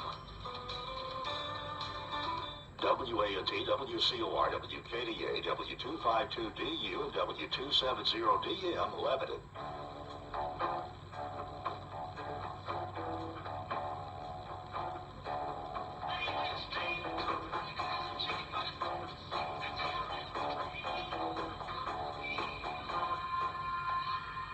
Hey Phoenix fans, this is Cole Proctor, and I'm an infielder from Breckinridge County, Kentucky. We'd like to thank some of our corporate sponsors for this season, including Don Kennedy Roofing, Coca-Cola, and Houston Orthopedic Clinic. Roll Dirty Birds.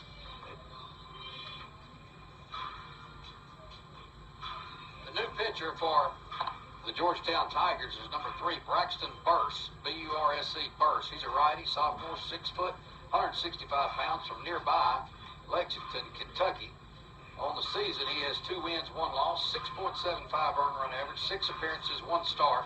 He's thrown 8 innings, allowed 5 hits, 7 runs, only 6 were earned. He's walked 4, struck out 5 opponents, hitting only 167 against Burse, the right-hander. Welchel steps in. He will be the first batter to face Braxton Burse. Hits from the left side. Preston walked and scored and popped out to the third baseman in his 2 plate appearances today. First pitch in the dirt. Hamilton blocks it. And it's 1-0. Elon threw only 1/3 of an inning.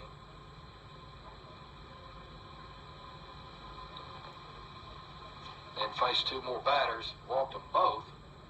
He is responsible for the 2 runners on.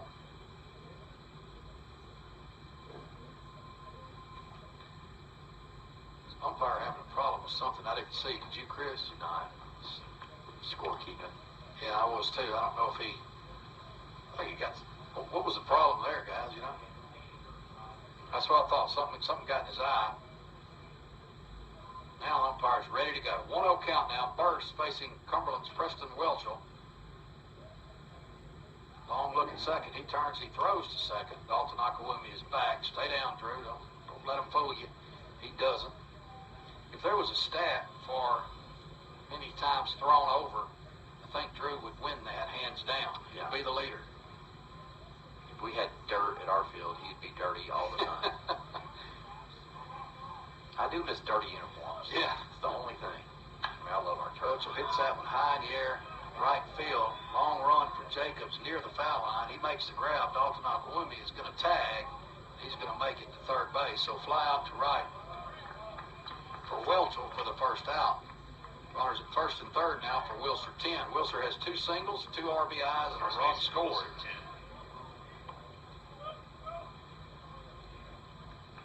Philip Coe is listening in. Glad to have you. Drew Dalton's mom listening in from Washington. Y'all text me and let me know who's listening. Linda Salas listening. Richard Pinker from down under Australia listening. Glad to have y'all. First and third here with 1 out. Last time we were in this situation, Mosier stole, and they threw to the bag. I gotta think they're probably not going to do that again, but I could be wrong. Probably not. Well, you are wrong. They did it again, and Mosier stole second again, but this was a better throw. Yeah, shortstop still cut it. He came across the front of the bag and cut that. I think that's probably what he thought was going to happen last time, but stolen base for Moser, his second of the night. Now runners are at second and third for 10. 1-0 count now and 1 away. 10's been in the middle of it since we started. He has indeed. Here's the pitch. Hits that one well, left field, going back is Rio, up against the wall. Makes a nice catch just in front of the track, and that's going to be a sac fly and score a run. And he hit that one on the nose. That ball was scorched to left field. Good play by the left fielder, Rios. Third RBI in his many at-bats for Wilser 10. 2 outs now. Moser had to stay at second base. He brings up LaRue. He doubled to the left field wall, right off the wall. Like just a few feet getting out of here. And he bats now with a runner at second, 2 outs. It's 7-0. Cumberland leads. Top of 4, 9-inning ball game. Here's the pitch. Up high, ball 1.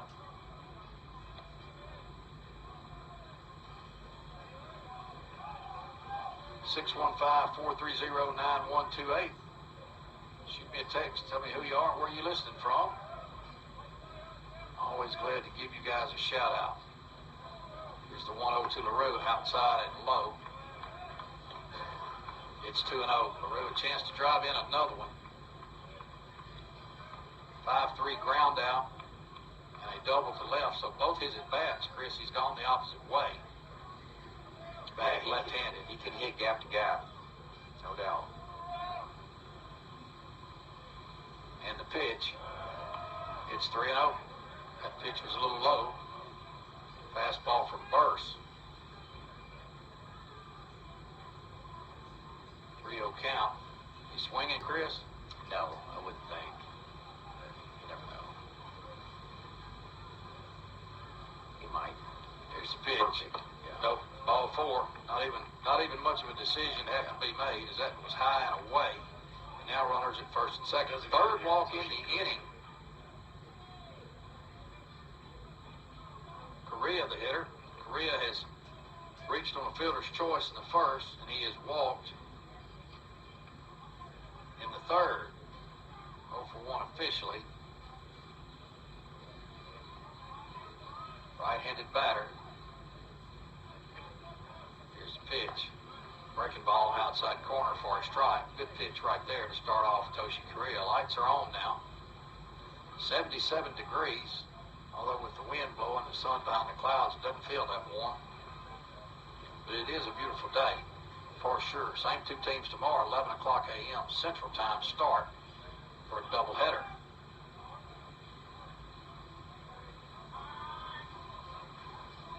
Pitch clock violation called. I thought they were getting kind of close.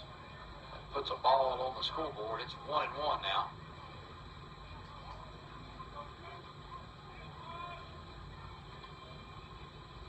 Correa the hitter, Moser at second, LaRue at first. Breaking ball just missed. Tried the same pitch he tried before, but did not quite find the strike zone. 7-0, Cumberland leads.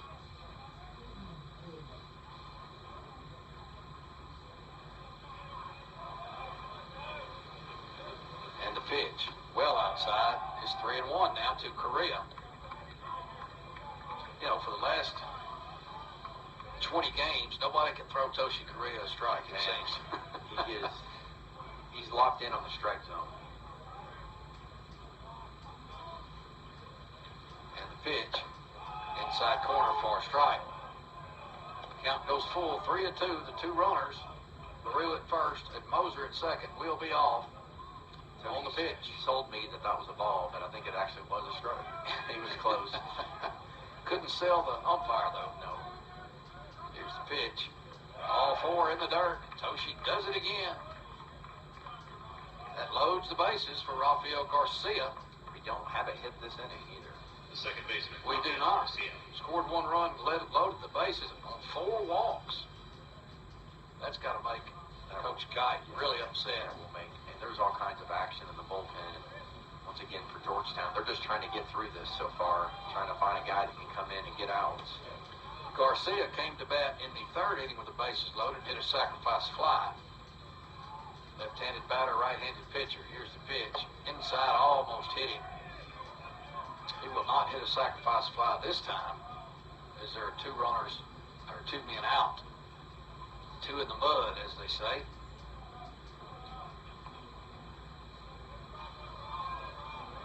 1-0 now from Burse. Here's the pitch. 2-0, as that one's well outside.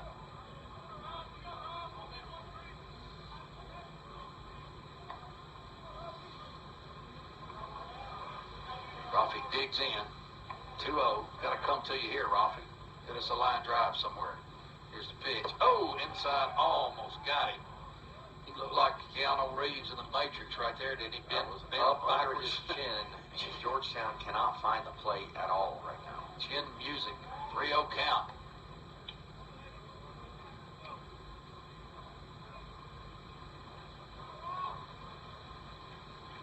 Here comes the 3-0. That's in the dirt, and that is a bases loaded walk for Garcia, driving in yet another run. Rafi has driven in 2. Mosier has scored 3 times already. He has. And this is a nightmare. Gite and the Georgetown Tigers is 5 walks in the inning. And they're going to meet. They're going to have a meeting at the mound again. No coaches, just players. Players only meeting at the mound. That closes the book on Milan. He threw 1/3 of an inning, did not allow a hit, but he did allow 2 runs. He walked 2, no strikeouts. Chapman came in and he was getting after it a little bit. I don't blame him. You know, he's probably the leader of that team, it looked like, said, hey, let's get out of this. We got 2 outs. Let's just get a ground ball, fly ball, get out of this. Chapman was leading that meeting of the minds He there. was, absolutely. Quinlan Wiley's parents, Lance and Peggy, listening in. Quinlan's uncle's in the stands here. How about that? Here's the pitch to Dukeshire, breaking ball. Good one in there for a strike. He hadn't thrown that much, you know? That big slow curve right there. Oh, no. He is not, for sure. It seems like he took a little bit off of it, just trying to throw a strike after Chapman got after it.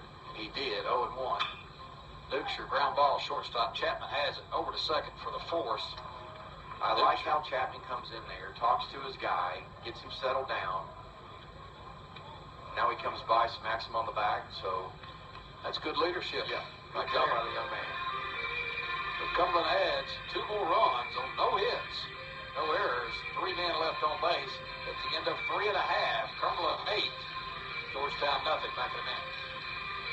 Enterprise Rent-A-Car is the company with a wrapped car, which means you get the best rental package around. With weekend specials available, Enterprise is the perfect choice for that trip to the ball game or that getaway with a family. Not only will they set you up with a great rental vehicle at a great price, but they'll also make life easier by picking you up. Before you get away, get on the phone and call Enterprise Rent-A-Car at 1-800-RENT-A-CAR. Enterprise Rent-A-Car on the bypass in Lebanon. Hey there, Cumberland fans. This is former Cumberland University baseball player Dr. John Franklin with Franklin Family Eye Care, wishing Coach Ron Hunt and the team a fantastic season. Our office is located at 3458 North Mount Juliet Road in the heart of Mount Juliet. We provide a full range of primary eye care services. We have state-of-the-art equipment, full-service optical, and fitting of all types of contact lenses, including hard-to-fit cases. See you at the ballpark.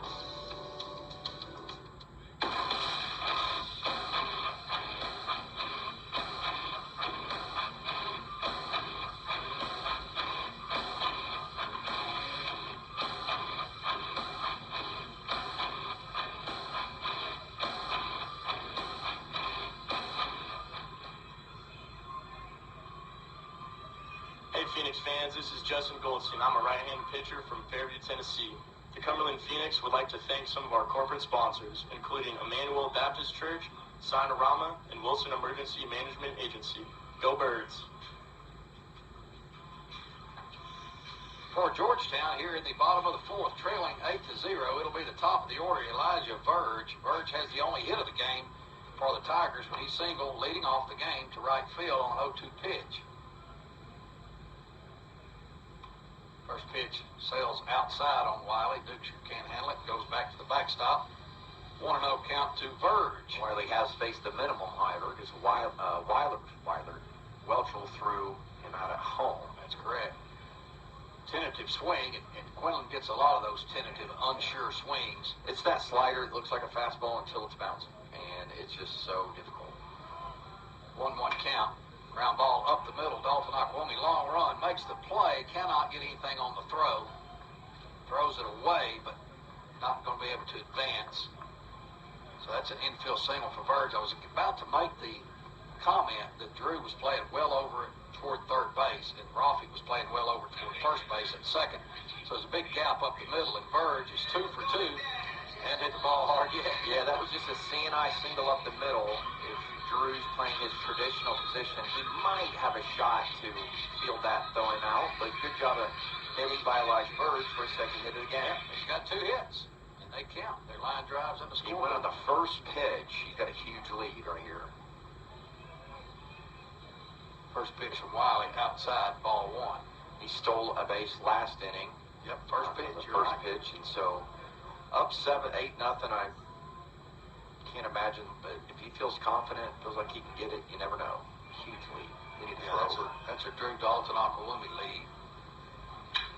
Ripped to right field. That's a base hit past the diving Wilson 10. Welchel up with him. And Verge is going to be safe at third base. Just third. Under the glove of Wilson 10. Could have caught it, but it just stayed down on him a little bit. Good effort. Well hit ball. First and third. That's the hardest hit ball of the game by the Tigers. Brings up Jabara, Aiden Jabara. He flied out to right field his first time up. Hit into a double play as Welchel threw Verge out at home trying to score.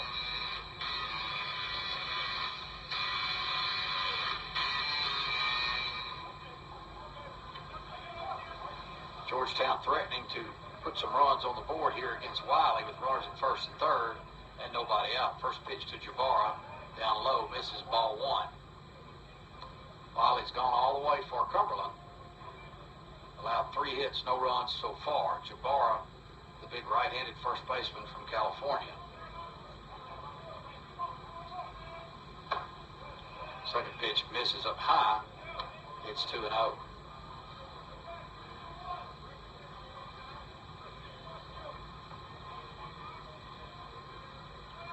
Wiley toes the rubber, gets his sign, looks in. And a stretch. Here's the pitch. 3-0 count. Is that one? Breaking ball missed away. A rare 3-0 count to a right-hander. Second one of the game. Had one earlier back at the first. But got out of it.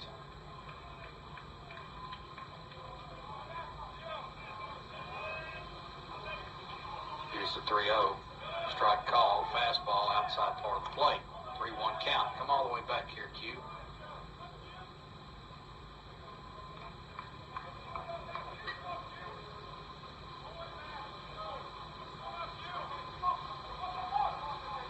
Here's in at Dukeshire, and here's the pitch. Foul back. Just got a piece of it right back into the screen, and it's 3-2. Here's the great thing about Q. He will throw any pitch right now, 3-2 count. Yeah, you can't. It's hard to predict him. Keeps him guessing. He's got confidence in all 3 of his pitches. Here's the 3-2. Ground ball, shortstop, Dalton Oklahoma backhands it. Long throw. He's not going to get there. He backhanded it, and it just popped out of his glove. I don't know. Let's see if they're going to give him an error or a hit on that. Score. Verge scores for the first run of the game for Georgetown. That is an infield single. RBI for Jabara. Yeah, that's a play Drew knows he has to make. It hit him in the palm, and it didn't kick away, but it just fell straight out of his glove. It was a bang-bang play yet. 2 infield singles. Next batter is Cazorla, their leading hitter. Jose Cazorla, the DH. He struck out his first time. Back-to-back-to-back singles allowed by Wiley. 2 of them never left the infield. And the Georgetown Tigers are on the board 8-1 here in the bottom of the 4th. Pitch called a ball, a little bit low. It's 2-0, and Trent Dukes are going to have just a brief word with Quinn Wiley as he is joined by pitching coach Daniel Barado. Usually when Daniel Barado comes out, whatever he says seems to work. Maybe he saw something in Quinlan's delivery. And Daniel Barado's parents are listening in back in Santa Barbara after a great week in Tennessee. Enjoyed meeting those guys. Terry and Judy Blackwelder from Rockwell, North Carolina, listening in. Charlie Roca, one of our redshirt players this year, listening from back in Lebanon. Glad to have you, Charlie. I know there's probably a bunch of redshirt players listening in. Bo Ford, listening in. He wants me to give a spit out to Wilder Ford, Daniel Ford's son. I think he means shout out. Yeah. I'm not gonna spit on him, Bo. Judge Barry Tatum just did a wedding in Franklin, listening on the way home. Glad to have all you guys. Keep texting us, letting us know. Brado's had his say. Here's the 2-0 pitch now to Cazorla from Wiley. Hits that one well, center field. Gets down for a hit. Moser up with it. Here comes the throw. That's going to score a run as it's not in time. Back-to-back-to-back singles, or actually 4 in a row, as Cazorla singles, drives in the second run of the game, and the Tigers have life. Rio scores, and Jabara has to hold at second. So runners at first and second now with nobody out. 2 runs in, and Jarrett Chapman, the shortstop, comes to bat.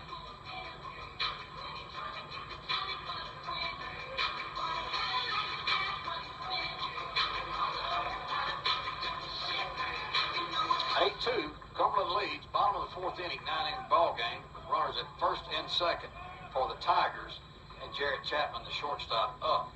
Ball gets away in the dirt. Wild pitch. Runners advance. Wiley struggling with his command route. He started off the last 2 or 3 batters at least with a ball, Randy, and that's rare. He's usually not going 1-0, 2-0, 3-0, so he's just out of rhythm right now. Let's just get out of this inning. Get a man on second, third, no outs, first base open. Here's the pitch. There's that slider low and away, 2-0 count now. And now somebody's headed down to the pen for Cumberland. Ryan Calvert is one of them headed down there, a right-hander. Here's the pitch from Wiley. Out to left field, that's going to be another base hit. LaRue has it, and the throw comes in, and that is going to be an 8-3 ball game. 5 consecutive singles by Georgetown. Jabara scores. Zorla moves to third, and Chapman is at first. Jake Green also up in the Cumberland pen. Uncharacteristic of Quinlan Wiley to give up 5 consecutive hits.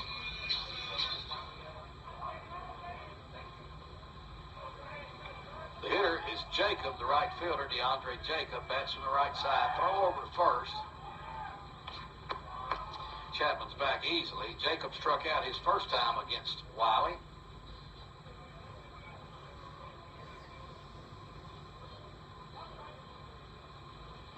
Look to get a punch out here. Need one. Line shot to Hawson. Nice catch. Cannot get to third in time. Oh, Did he call him out? okay, so line shot to Hawson. Oh, he called the play out. Okay. Not The runner. Yeah. Corzola thought he was calling him out. Yeah. So hot shot to Hawson. He backhand snaps it, gets the out, and he tries to double off Corzola at third, and he gets back in time. So now we have 1 out, and a double play gets us out of this. Grable, the hitter, Cole Grable, the third baseman, he struck out his first time up. That's another well-hit ball, though. First pitch, hit high and deep to center field. Moser's there. That should score a run. Moser has it and gets it in, and that's going to be a sacrifice fly and another run scored. 4 in the inning now. Sac fly by Grable. 2 outs. And Chapman on first. Joshua Hamilton, the catcher, comes to bat. He flied out to center his first time up. Wiley's only got about 55 pitches, so he is not deep as far as that goes. We can just get him out of this game, or get him out of this inning, I'm sorry. All over to first. Chapman is back. Terry and Linda Prim listening from Chattanooga, Tennessee. Glad to have y'all.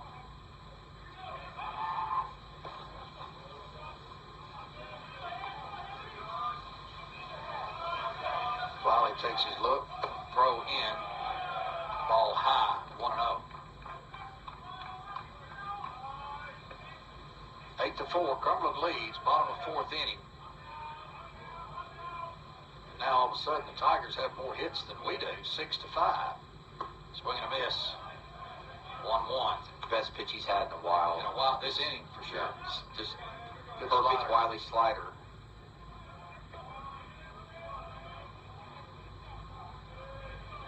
There's the pitch. Ground ball, foul ground over near the third base dugout. And Hamilton is behind Quinlan Wiley, 1-2.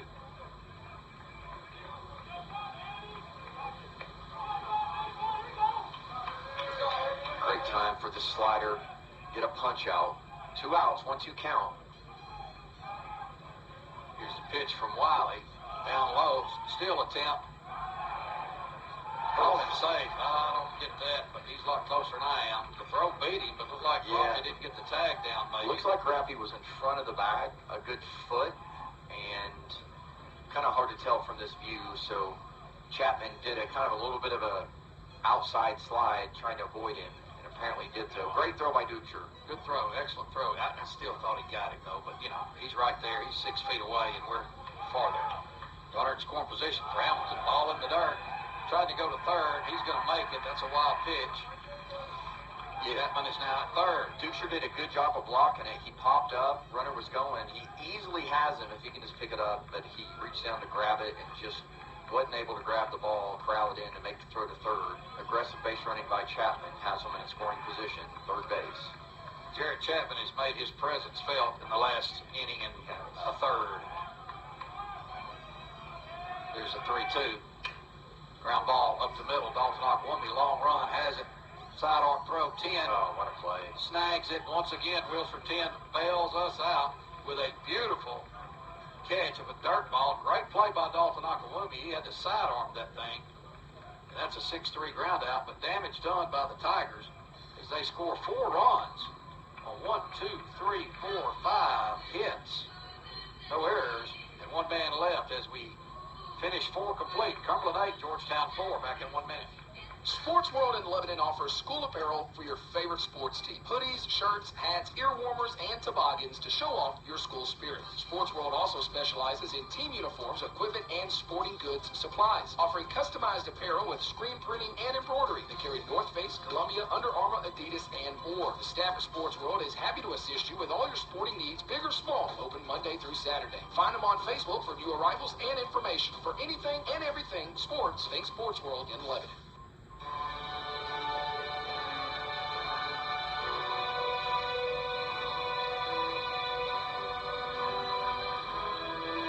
Emmanuel Baptist Church is proud to sponsor Cumberland University Athletics. For 40-plus years, we've been around the Phoenix. We believe that every generation matters at Emmanuel Baptist Church, and we'd love for you to come visit us. We have something to offer from the cradle to the golden years. Check out our website at ibctn.org to learn more.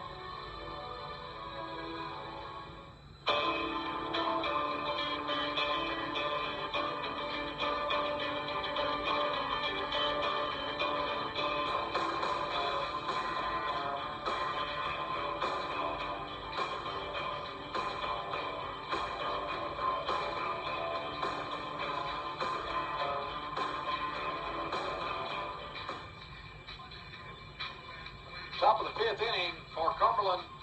They will send to the plate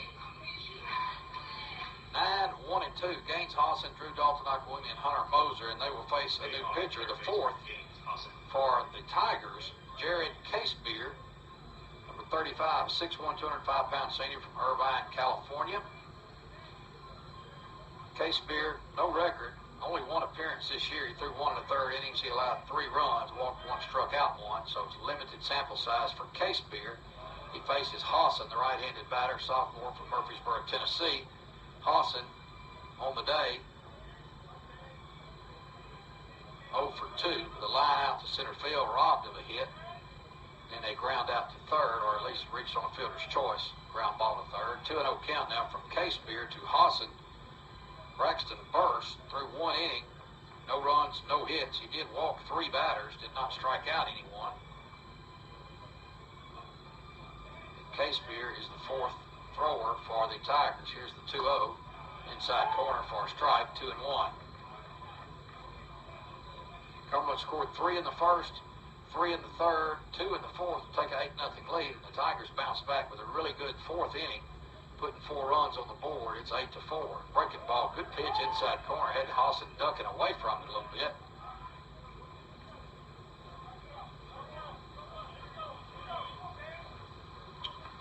Two count now to Gaines Hosson. Come on, Hoss, get us a hit here. Lead this thing off. Swing and a miss. Casebeer strikes out the first batter he faces, Hosson. That is the first Cumberland strikeout of the game. First Cumberland hitter who has struck out. I should rephrase that. Top of the order, Drew Dalton Okwumi. He has scored 2 runs. He has doubled. He has walked. He has stolen a base. 1 for 2 officially with 2 runs. A stolen base. Hits from the left side against the righty Casebeer. Swing and a miss. Big cut. Wind is laid down now, as it usually does at dusk. May pick back up after dark.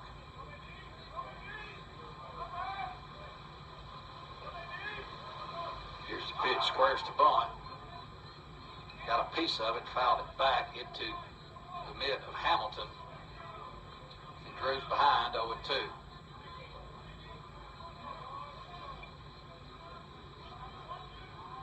Tony listening in from Florida. Appreciate you. Outside corner, strike 3 call. Drew didn't like that one. Backwards K. Second consecutive strikeout for Case Beer. Hunter Moser hit by pitch and scored, singled and scored, walked and scored. 2 stolen bases. Bats from the right side with 2 out, nobody on. Inside, just missed. 1-0. Good day for Moser so far. Every time he comes to bat, he ended up scoring. Pitch number 2. Outside, it's 2-0. It's a good pitch. Just off the plate. He's got a good breaking pitch. He has been effective. Ground ball, third base side. That's going to get past Gable. And Hunter Moser is headed to second base. And that is the 4th at bat for Moser and the 4th time he has reached base. That's a pretty good percentage. That is a double down the left field line for Moser. 2 hits in the game for Moser. Brings Welchel to the plate with 2 outs. Chance to drive in a run. Would really be good to get one since they scored 4 in their top of the half. In the bottom half, I should say, of this inning. Welchel steps in, hit from the left side, walked and scored in the first, popped out to third, and flied out to right, 0 for 2 officially for the Cumberland right fielder. He has made the defensive play of the game so far, throwing a runner out at home. Strike on the outside corner, 0-1.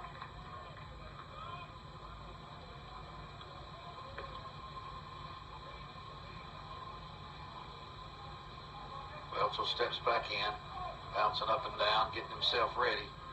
Case Beer looks at second to Moser, and the pitch misses. 1-1. My wife just texted me, said my granddaughter Maddie scored a goal in her soccer game tonight. All right, way to go, Maddie. 1-1 count.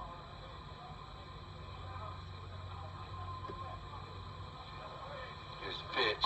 Breaking ball outside. Didn't miss by much. 2-1 count. Anna and Marshall Juarez listening in from San Jose, California. Chase Smith, former player, listening in from Middle Tennessee.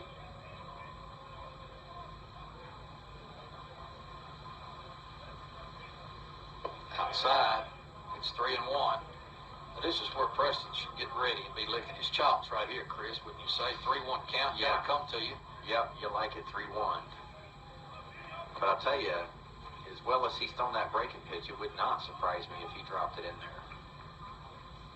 Welchel, 387 hitter on the year. Here's the pitch.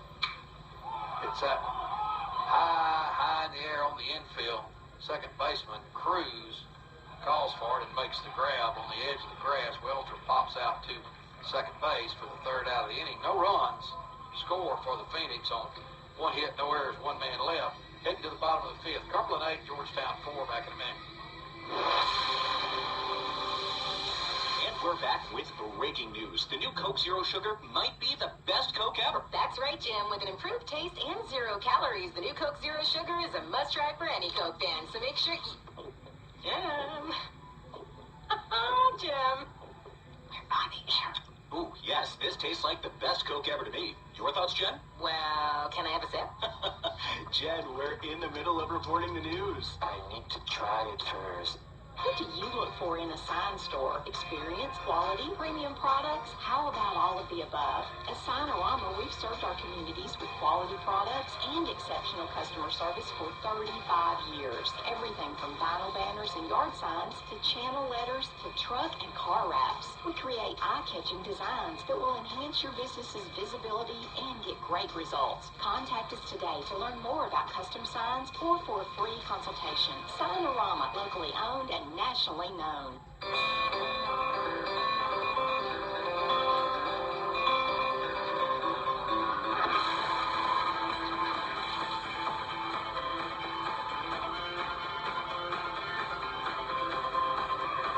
Phoenix fans, this is Cole Proctor, and I'm an infielder from Breckenridge Breckenridge County, Kentucky. We'd like to thank some of our corporate sponsors for this season, including Don Kennedy Roofing, Coca-Cola, and Houston Orthopedic Clinic. Go Dirty Birds. 8-4, Cumberland leads, bottom of the fifth, here at Robert N. Wilson Field in Georgetown, Kentucky. Leading off for the Tigers is Henry Cruz, the second baseman, hits from the left side, ground ball off of Wiley's glove. Garcia tries to barehand it. He can't get it. That's going to be yet another infield single. The third of the game for Georgetown. Just got over Wiley's glove. He just can't believe he didn't get that. He kind of looked at his glove like, man, what happened? Like there was a hole in it. Yeah, it just bounced right over his glove. And now we're dealing with Elijah Burge, who's got 2 singles in the game. He's wreaked a little bit of havoc. I want to see Wiley get through this, though. Let's just get a ground ball, punch out, get out of this, get a double play ball maybe. Burge is 2 for 2 with a run scored. Throw over to first. Cruz is back. You know, and Georgetown's hitting some good pitches, but, you know, Wiley's throwing from behind in the count a little bit, which always favors the hitter. Yes. Swing and a miss, and that's been uncharacteristic of Quinn. You know, it's important, I think, for him to get a good inning here because he gave up 4 last inning. He'd only give up 4 runs all year long. Yeah. So easily his worst inning of the year. And let's see how he bounces back. The good thing is, by looking at him, you couldn't tell if he had a no-hitter going. A bunt, one hopper. Hassan has it over third, and he throws out the runner. 10 back to second, almost got him for the double play. Man, that was a tough play. So it was a bunt up the third baseline. Wiley went to barehand it, and so Hassan kind of backed off just a little, and then it went over his spare hand, and then Hassan's like, oh my gosh, I got to field this and throw it, and got a bang-bang play there for Elijah Burge, who has good speed. So star to Hassan for hanging with that bunt right there. Absolutely. And that'll go down as a sack bunt for Burge, pushing Henry Cruz into score position at second. Yeah, really good play by Hassan. Another good stretch by Wilson 10. And it will be a sack bunt. And Peyton Rios, the left fielder, bats from the left side. Ground ball, right side, foul.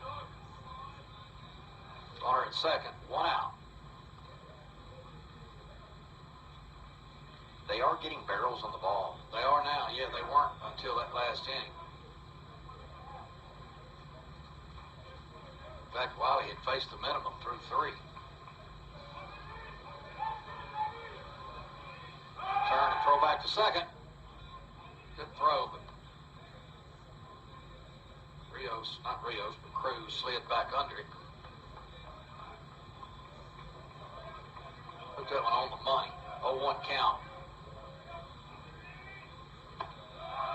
Outside corner for a strike. Yeah, that's an important pitch. That fastball away, he's missed with it some, and getting that 0-2 pitch right there now, Rios is in trouble. See if he throws his changeup here. There's the pitch. That was it. Hits that one foul down the left field line past the bullpen. Past the Cumberland bullpen. Cumberland bullpen is in play. I can't see the right field bullpen. Is it behind the fence or is it in play, Chris? Georgetown is in play. Okay, same as Cumberland's.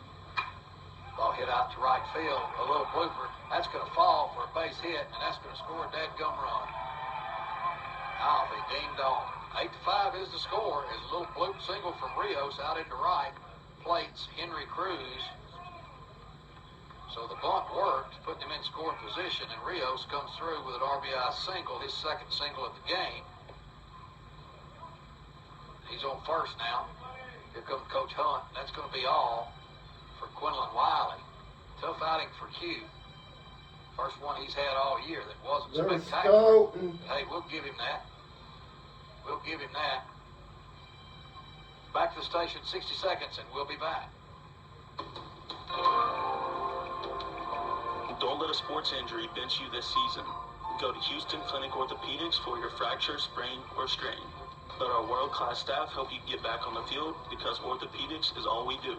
Go straight to the specialist, call Houston Clinic at 615-547-6700 or visit our website at tn.houston.com to book your appointment. Houston Clinic is a proud sponsor of Cumberland Athletics. At the Holiday Inn Express and Suites in Lebanon, Tennessee, our guests come first. Stay with us and meet our friendly, helpful staff. You can enjoy a dip in our heated saltwater pool, then maybe a snack from our sweet shop. We have an on-site guest laundry, business center, and meeting room. In the morning, head down to our hot breakfast with our fresh pancakes, and then maybe a workout in our fitness center. Our clean promise will keep everything fresh and clean. We are the recipient of IHG's Torchbearer Award of Excellence in 2019. Come experience the difference of the Holiday Inn Express and Suites, Lebanon, Tennessee.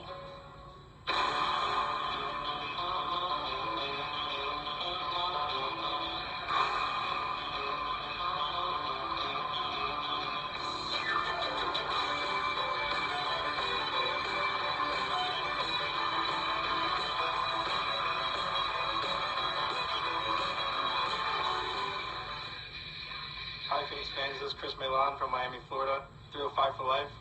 Cumberland Baseball would like to thank some of our corporate sponsors for the 2025 season, including Chick-fil-A, Sports World, and Kenny and Kelly Salas with Salas Realty Group. Go Phoenix.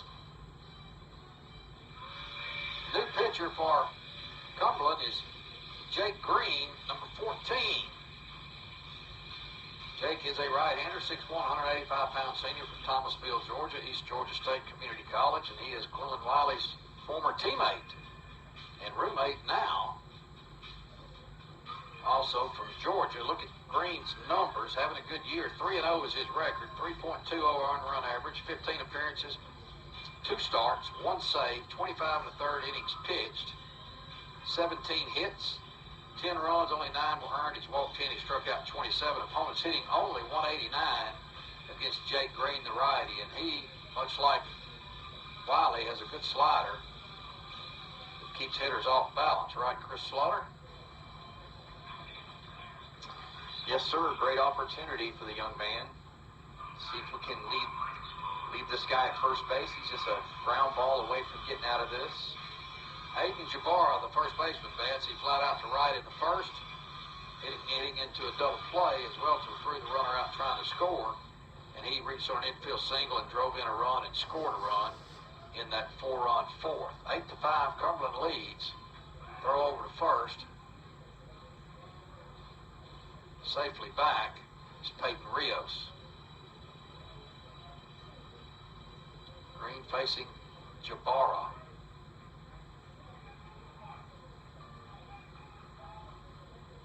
First pitch, swing and a miss. Slider got him, chasing it, 0-1 count.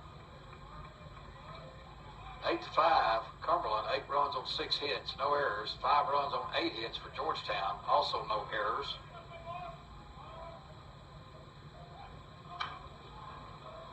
Slaps that outside pitch foul, and Jabbar's behind 0-2 with 1 out here in the bottom of the 5th.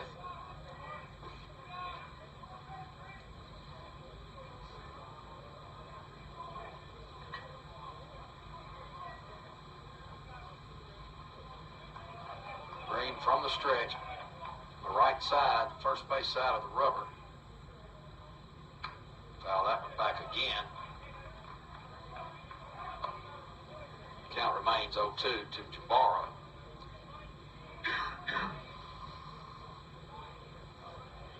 We got us a game here, 8-5.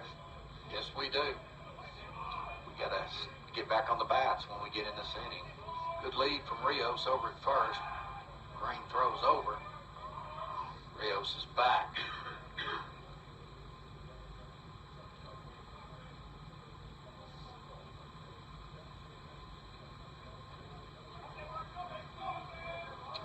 Green, the second pitcher, in relief of Quinlan Wiley. And the pitch. Swing and a miss. Throw down to second base. Runner's going. They're going to call interference? Yep, has to. What do you say? I don't know. The umpire, we're trying to get an interference call on the batter.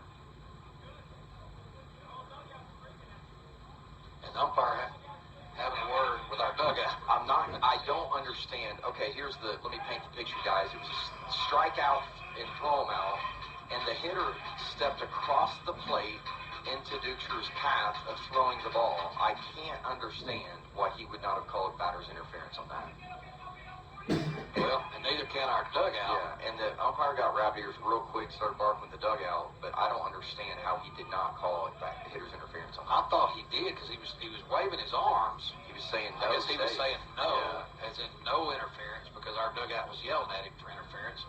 I thought it might have been two, but he was pretty adamant about his call. 1-0 count now to Cazorla, the designated hitter. There's the pitch outside. First strikeout for Green, his first batter faced.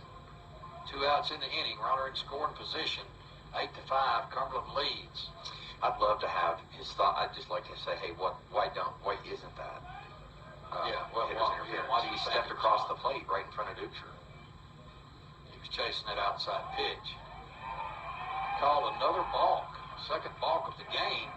And I'll tell you when it's happening. Yep. So our pitchers are looking at second, and Garcia is going all the way to the bag. Like literally standing on top of the bag for a pick play, and you don't really have to get all the way to the bag. And I think the pitcher's like, should I step off, should I throw? And then he's balking. That's twice now. Once on Wiley, once on Green. Here's the 2-0 pitch.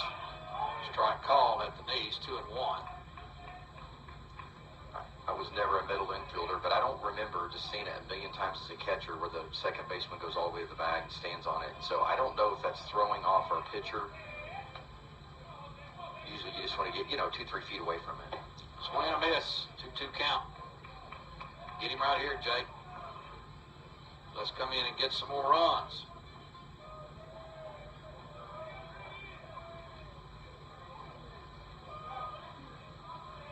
Big pitch, 2-2 count, 2 outs. Man on third. Here it comes. Just missed the outside corner. If the count goes full, 3-2. Jake Green wanted that pitch. It was close. But no cigar, says the umpire.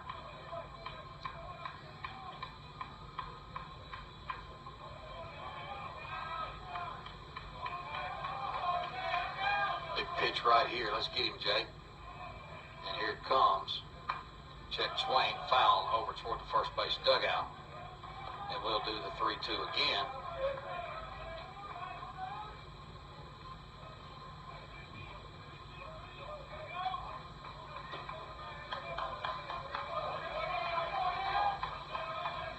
Right-handed hitter, right-handed pitcher, Jake Green. 3-2, 2 out. Runner at third. Here's the pitch. Hit that one well left field. Little LaRue has a beat on it. He makes the grab in fairly deep left field. Cazorla flies out to left. Jake Green does his job. Third out of the inning, but one more run does score on 3 hits. No errors and 1 man left. As we head to the 6th inning, it's 8-5. Cumberland back in 1 minute. Hey, Cumberland fans, whether you are a Bulldog or a Phoenix, we all support Cumberland University, and together we rise. This is Bill Potter, former pitcher and graduate of Cumberland University, now a real estate agent for Best Real Estate Advisors. Contact me for any of your real estate needs, 615-218-9585, or pitch me an email at bill@pitchedbypotter.com. Go Phoenix. The Chick-fil-A update. The BCC, the Bovine Communications Committee, has banned the use of the word on commercial airwaves. Cows call it the B word. Ends in F, 2 E's in the middle. Phrases like, where's the are now punishable with random electric cattle prodding. Should you ever say or crave head to Chick-fil-A. Then think good thoughts and eat good things, like the original chicken sandwich. A tender, juicy breast of chicken placed on a hot buttered bun with 2 crucial pickles. I've got no with that. Chick-fil-A. We didn't invent the chicken, just the chicken sandwich. 706 South Cumberland Street, Lebanon.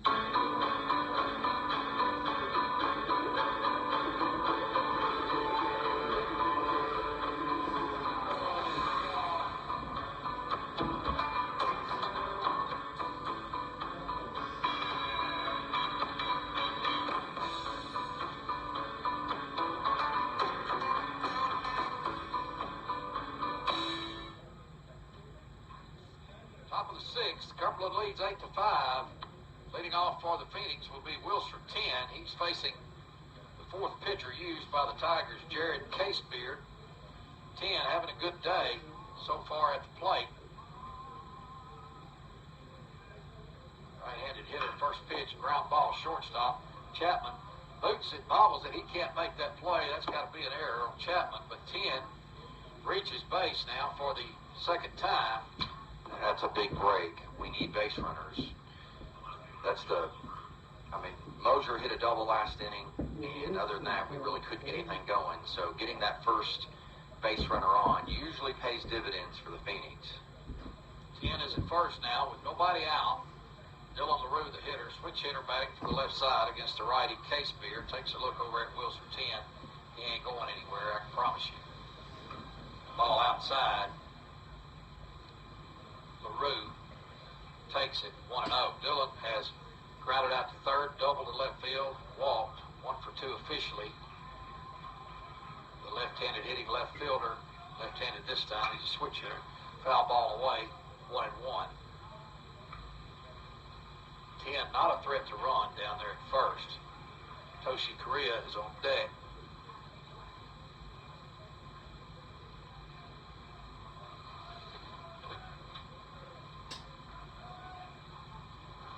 Second pitch to LaRue, third pitch, I should say, misses outside, 2-1.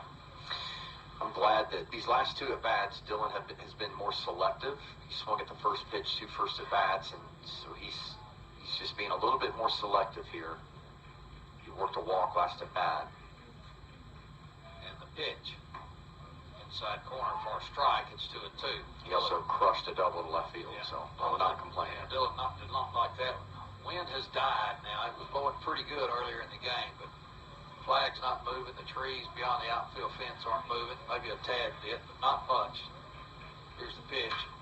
Dylan hits that one high in the air, left field side, but that's going to get out of play. Foul. 2-2 remains the count.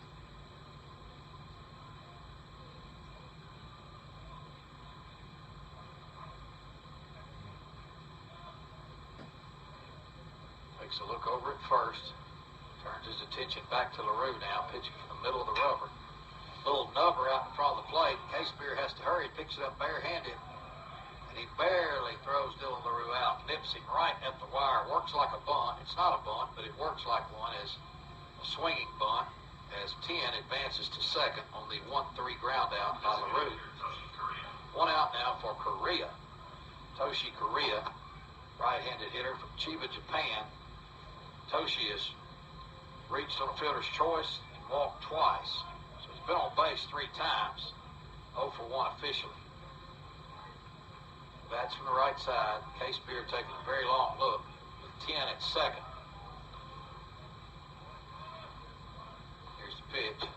Breaking ball in there for a strike. 0-1. Good pitch. Slider.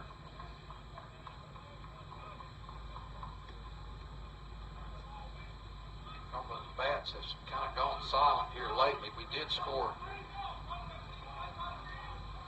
2 runs in the 4th without the aid of a hit because they walked 5 batters. Correa hits that one pretty good left field. Rios is going back. He's going back. That's out of here. That's out of here. Toshi Korea crawls one over the left field wall right over Peyton Rios' head. Big at bat. It's 10-5 Cumberland. Toshi Korea with home run number 6 on the season. Big time hit. That error by Chapman, it just kills. We've all seen it before. Those leadoff walks, leadoff errors, leadoff hits, they just score so often. That's exactly right. And boy, we needed that one. We needed We needed something good to happen, and we just got it. So 2 runs in the inning. It's 10-5, top of the 6th. Rafael Garcia will bat with the clean bases and 1 out. Garcia has popped out to shortstop, hit a sacrifice fly, scoring a run, and walked with the bases loaded, scoring a run. Squares to bunt. That pitch hit him. He's going to get first base. Hit him at the quad or down towards the knee. Grabbing his left knee. Squared to bunt. He's going to be Alex Page, our trainer, comes out, and Coach Guy is coming out. That may be all from Case Beer. We'll have to wait and see. Alex Page is dealing with Rafael Garcia, who is walking down to first base. Limping down to first base, I should say. Rafi squared to bunt, so he took it square on the leg. That is a new pitcher. Back to the station for 60 seconds. We'll be back with another pitcher for Georgetown. 60 seconds, Gavin. Did you know that Southeast Impressions is your source for corporate attire, whether screen printed or embroidered? And they can get you any promotional products too. Their art department includes a graphic artist, so the professional staff on site can save you money. From design to delivery, Southeast Impressions has been home-owned and operated in Wilson County since 1996. Be sure to check them out on Facebook to see photos of recent work or go to southeastimpressions.com. Preston Martinez here, inviting you to join me every Monday through Friday from 3 to 6 p.m. for Drive Time Trivia, Talking Sense, Who Am I? Buy It or Burn It, TV Trivia, Real Country Flashback every Monday through Thursday, and Fridays we help you kick off your weekend with Friday at 5. Jump on it, and our Friday Fun, plus news, weather, traffic, and sports, and of course your favorite stars and legends, right here on WANT 98.9 and WCOR 1490. WANT, WCOR, WKDA, W252DU, and W270DM, Lebanon.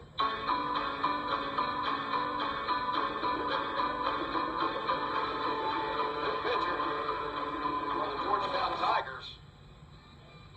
Right-hander Dylan Bland, and if that name sounds familiar to you, it should, because he pitched for us 2 years ago from Elizabethtown, Kentucky. First pitch to Trent Dukeshire, called a strike, fastball on the outside corner.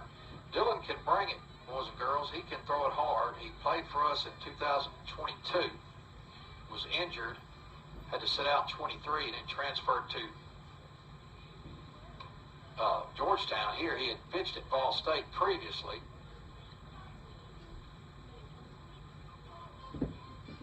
Bland's numbers so far this year for the Tigers of Georgetown, just a second, 1-1 count to Dukeshire. Ball misses inside. Dylan Bland, 0-1, 7.36 earned run average, 6 appearances, 1 start, 7 1/3 inning, 10 hits, 7 walks, 3 strikeouts. Opponents hitting .345 against Bland. Dukeshire hits that one out to left field. Rios going back, has a beat on it, and makes the grab in fairly deep left field. Dukeshire flies out to left for the second out of the inning. And with Garcia at first, he's okay. Gaines Hawson with bat. Hawson is 0 for 3. Dylan Bland was a pretty good pitcher for us 2 years ago. Maybe we can look up his stats from 2 years ago, but had some control issues, some inconsistency issues, but when he was on, he pitched pretty well. He's a max effort guy. He uncoils everything he has on those pitches. Hawson the hitter with nobody out, with 2 out and 1 man on. That's Garcia at first. Hawson hits that one high in the air, right side, foul ground. Jabara makes the grab. Bland does his job as Hawson pops out to the first baseman for the third out of the inning. But 2 runs do score. On 1 hit, the big home run by Toshi Korea, there was 1 big error, and there was 1 man left on. As we head to the bottom of the 6th, Cumberland 10, Georgetown 5. Back in a minute. Save time and money with a business account from Wilson Bank and Trust. Our great account benefits help you grow your business with online and mobile banking. No monthly fee for bill pay and low monthly balance requirements. You'll enjoy easier record keeping and tax reporting when you open a business account to keep your business expense separate from personal too. A business account helps preserve your personal liability protections from business obligations. Wilson Bank and Trust is here to get you there. Visit us at any of our 30 office locations across Tennessee or go online at wilsonbank.com. Member FDIC. Whether it's a small repair, a missing shingle, or a whole new roof, Don Kennedy Roofing can help take care of your home. Since 1978, Don Kennedy Roofing has proudly been serving and supporting fans of the Phoenix for all their roofing, gutter, and exterior cleaning needs. The most trusted name in roofing, it always stays the same. Don Kennedy Roofing. Why call anyone else? Don Kennedy Roofing is a roofing and gutters industry leader and a proud supporter and fan of Cumberland University. For your estimate, call 615-833-9393. DonKennedyRoofing.com.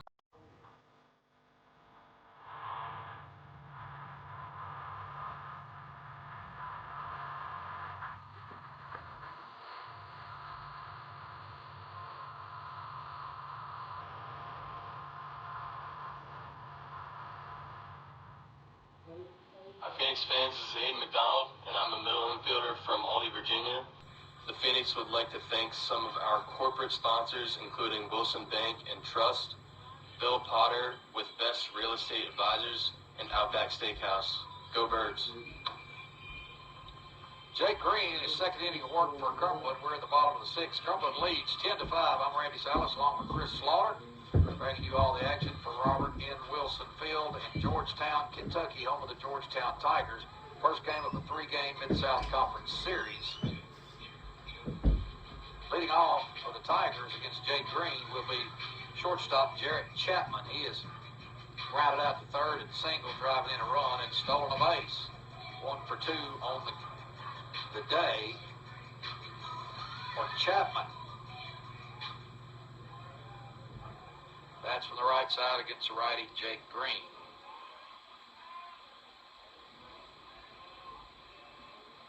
First pitch from Green on the way. Breaking ball in there for a strike.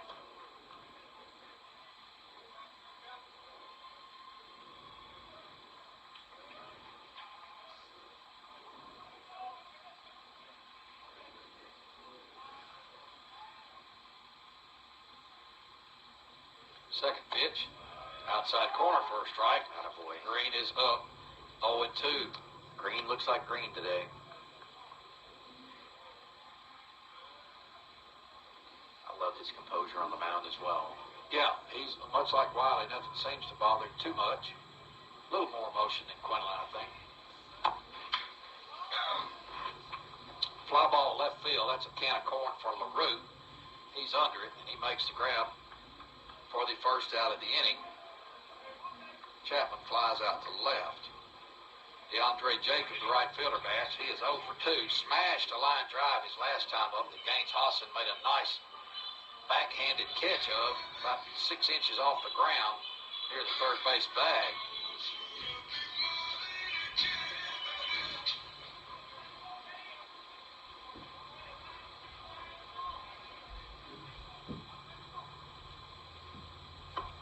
First pitch to Jacob in there for a strike. Jared Casebeer, the fourth pitcher used by Georgetown. He went 1 1/3, 2 hits, 2 runs. Only one of them was earned. He did not walk a batter. He struck out 2. He was relieved by Dylan Bland. Swing and a miss, a changeup. You know, Randy, we were talking about, we have 7 hits, but we have 11 free passes. Yeah, so big.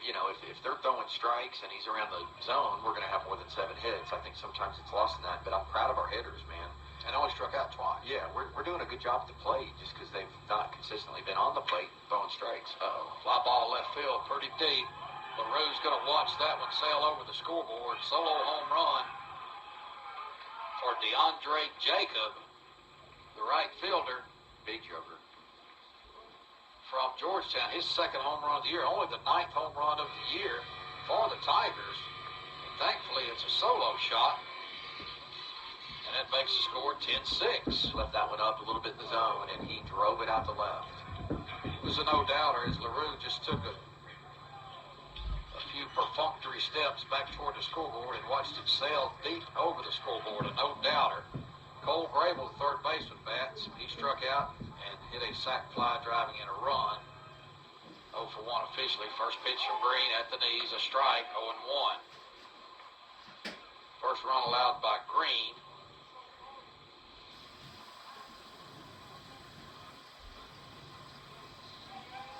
Here's the pitch. High in the air.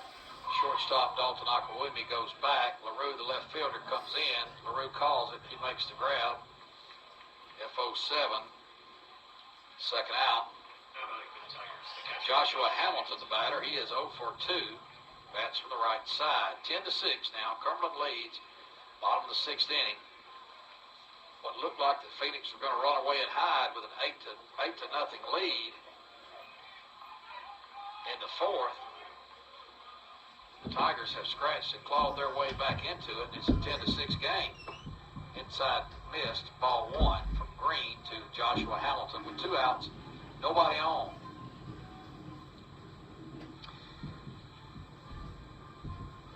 Green from the stretch.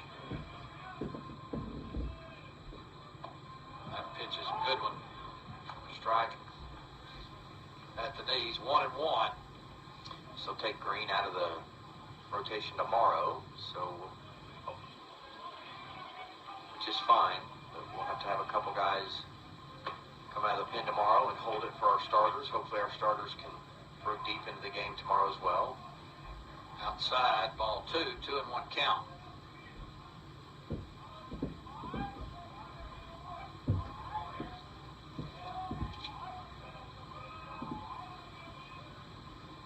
Here's the pitch.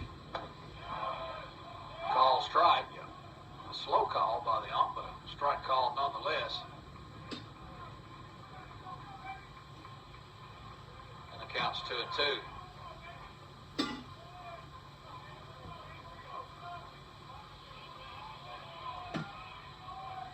Here's in at his catcher, Duxer. Here's the pitch. Outside, just missed it. Duxer tried to frame it. Unable to do so. 3-2 count now with 2 away. Let's get him here, Jake Green.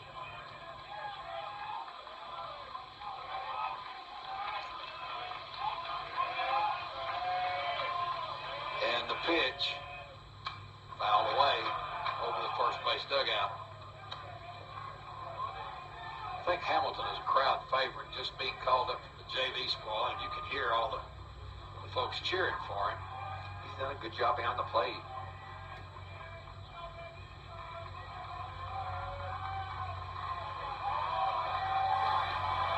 And they're getting loud now. Here's the pitch. Fouled away again, and Hamilton's hanging in there.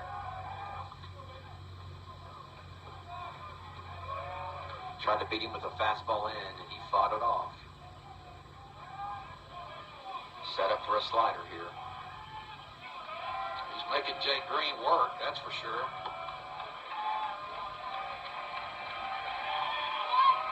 Here's the pitch. Got him. Ball, strike 3, inside corner. Good pitch from Green. He was excited about that. He showed his emotion towards our dugout and not theirs, and that's what you love to see. Strikeout for Green, but 1 run does score on 1 hit. That was the solo home run by Jacob. No errors, nobody left. Heading to the 7th. Cumberland 10, Georgetown 6. Back in 1 minute. Locally owned and family operated, Middle Tennessee Wash Pros is your exterior cleaning experts. Licensed and insured, we offer a variety of services, including house washing, roof washing, gutter cleaning, and concrete cleaning for residential, commercial, and industrial properties. Call us at 615-390-7915 or visit our website today for a free estimate. Middle Tennessee Wash Pros. We'll clean it up.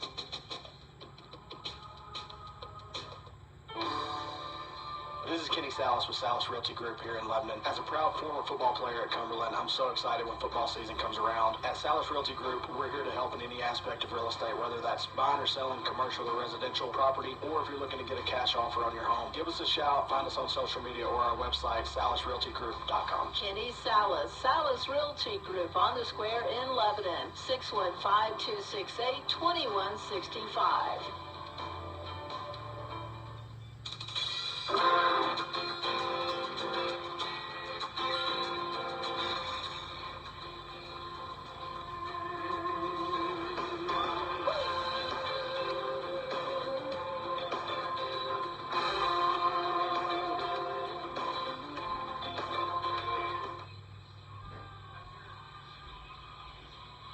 Back here in Georgetown, Kentucky, Robert N. Wilson Field, Cumberland leads 10-6.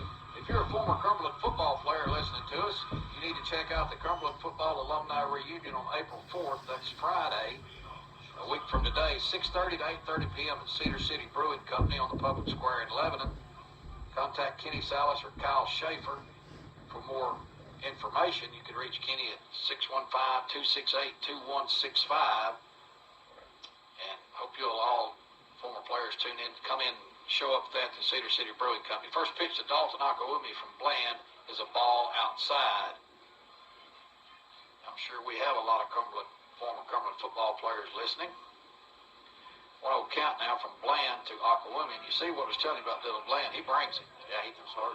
And he's a max effort guy. He's a guy that's going to be tired when he gets through pitching because he puts everything he has into every pitch. That was hit out to right field, jumped up by the second baseman, Cruz, little liner, right at him, didn't have to move. Well hit. Well struck by Dalton Akawumi, line out to the second baseman. First out of the inning, Hunter Moser, the batter. He's reached base all 4 times, and that's going to do nothing to hurt his own base percentage, which is second in the Mid-South Conference coming in. He has hit by pitch, singled, walked, and doubled. That's from the right side against Dylan Bland. Squares to bunt, bunts it a good one up the third base line. Dylan Bland has it. He has to hurry. He's not going to get there. What a bunt. Hunter Moser is a good bunter, and he showed it time and time again. And that's an infield single for Moser. He's got a 3-hit day, 5 on base. Tell you what, Dylan Bland just made a great effort on that. He stuck his foot in the ground and threw it about 90 to first, and just about got him. Brings up Welchel. Preston hitless on the day. He did walk and score. 0 for 3 officially. He bats with Moser on. Moser has stolen 2 bases in this game. Will he go again? First pitch, a breaking ball. Moser takes off. Throw from Hamilton too high. And Moser has his 3rd stolen base of the game. Dylan Bland having a word with his catcher, Josh Hamilton, and that's one of those where Hamilton wasn't doing the talking. Bland called Hamilton out to the mound and did all the talking. Kind of unusual. You don't see that all that often. Probably had to get it straight with the runner on second, how they're going to call their pitches, because they're not using... Right, they're doing the old-fashioned way. Electronics, yeah. Well, Dylan looked to me like he wasn't asking, he was telling. Yeah. 1 ball count now. Moser at second. Pitch to Welchel. Ripped out of the second baseman's head. That's going to get out in the right field for a base hit. Here comes Moser. Here comes a throw to the plate. You better hurry. It gets by the catcher, and Moser scores. Wow, he was dead to rights if the catcher comes up with a great throw from the right fielder, Jacob, and it just stayed down. It didn't hop up to the catcher. It just hit the turf and just stayed down right under his glove. Moser had to freeze on the line drive because we were not sure if Cruz was going to be able to catch that, so he did not get a good jump. But I love Coach Hunt's aggressiveness on there, make him throw you out, and he was unable to. Yeah, I mean, he'll send them, and I like it. Got to make a perfect throw. It was a perfect throw, but like you said, the hop was different. The hop didn't come the way it should have been, and that worked to our advantage. Welchel advanced to second on the throw. It's a single with an RBI. It's 11-6. Wilson 10 comes to bat now with Welchel at second and 1 out. 10, single, sac fly, reached on an error. Moser has now scored 4 runs on the day. Yeah. Been on base 5 for 5 times. Wreaking havoc. 10 fouls that one back. Yeah, Moser hit by pitch and scored in the first, single and scored in the third, walked and scored in the fourth, singled and scored in the seventh, doubled in the fifth, but didn't score. I don't know what he was thinking. And I'll tell you, the ball that Welchel hit was hit as hard as he could have hit the ball to right. Like I said, Moser freezes. It set up perfectly for a play at the plate. We got lucky. Yeah, we did. It was a good throw, as you said, but it just went under the catcher's glove. Moser was dead meat, no question about it. I'll tell you, the throw earlier in the game that Jacob had was nothing like that throw. So right, it was not he just got nothing on that prior throw earlier in the first inning, I think it was. I don't remember. Yeah, he got nothing on it, and he got something on this one. He had a very good throwing arm from right field that time. And now the umpire's going to go out and break up the meeting between the Georgetown pitching coach, and the Georgetown pitching coach ain't listening to it. He says, we ain't through talking yet. We're going to talk some more. And now finally they break it up. And the infielders go back to their positions. The catcher and the umpire make the 60-foot, 6-inch walk back to home plate, and Wilson 10 steps back in. Wilson 10's been red hot the last, 2 or 3 weeks, man. 2 singles in this game, 3 RBIs in this game, 2 runs scored in this game. That's from the right side against Dylan Bland. 5th pitcher used by the Tigers. It's that one out into center field. Long run for the center fielder, Verge. He makes another nice diving catch. That's the second one of those he's done today, robbing 10 of a base hit in left center. Good job by Verge. He did that to Gaines Hawson earlier in the game, robbed him of a hit on a similar play. That's 2 diving catches. Now Dylan LaRue bats. LaRue is 2 for 4 on base. 1 for 3 officially with a double to left and a walk. Has a chance to drive in another run with Welchel at second and 2 outs. Bats from the left side against the righty, Dylan Bland. First pitch, swing and a miss. Looked like a changeup. And it's 0-1 to LaRue.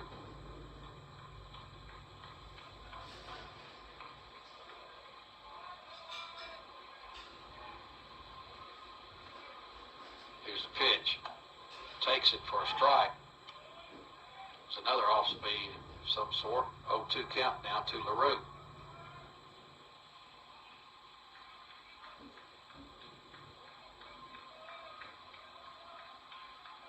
Bland with his sign gets it from his catcher Hamilton, and the pitch. Swing and a miss. 3-pitch strikeout by LaRue. Third out of the inning, but 1 run does score on 2 hits. No errors. 1 man left. 7th inning stretch. Cumberland leads 11-6. You can stretch now, Barbara. Back in a minute. Cumberland Auto Repair is a proud supporter of Cumberland Phoenix Athletics. Located at 627 North Cumberland in Lebanon, Cumberland Auto Repair has been serving Lebanon and Wilson County with high-quality, affordable automobile care since 2002. With 5 bays and 4 ASE certified technicians that can handle anything from changing your oil to replacing your transmission or rebuilding your engine. No job is too small or too large. Owner Joe Clare says if you're happy with your mechanic, you should stick with him. But if not, give us a shot. Call Cumberland Auto Repair at 615-444-9981. Go Phoenix. Middle Tennessee, you can count on an award-winning service team for all your home maintenance and improvement needs. Lee Company, we're A-plus rated with the Better Business Bureau and trusted by thousands of homeowners in our community. Our team is ready to assist with all your home maintenance projects, heating and air conditioning, plumbing, electrical, appliance service, and more. Experience the convenience of calling one phone number for all your home maintenance needs. Call Lee Company today at 615-567-1000 or visit leecompany.com.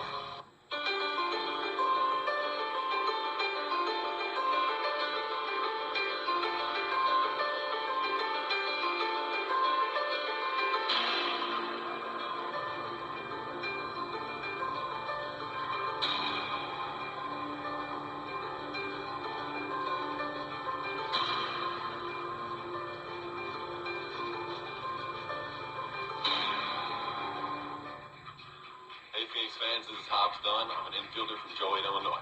You are listening to Cumberland Phoenix Baseball on WANC-FM, WCOR-AM, WANCFM.com, or GoCumberlandAthletics.com. We appreciate your support. Go Birds. Bottom of the 7th from Georgetown, Kentucky. Cumberland leads 11-6. Each team has 9 hits. Cumberland has not committed an error. Georgetown has committed 1 error. Leading off will be the 9-hole hitter, Henry Cruz. He reached on an infield single his last time up. He faces Jake Green, who relieved Quinlan Wiley in the 5th. First pitch outside corner, called strike. And Wiley, or not Wiley, but Green is ahead, 0-1.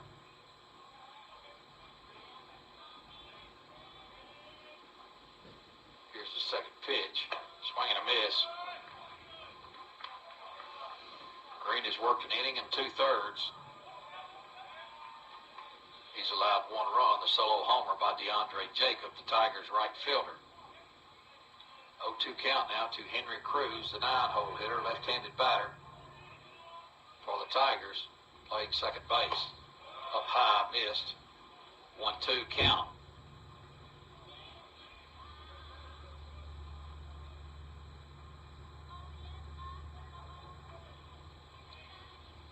Nobody up in the Cumberland pen.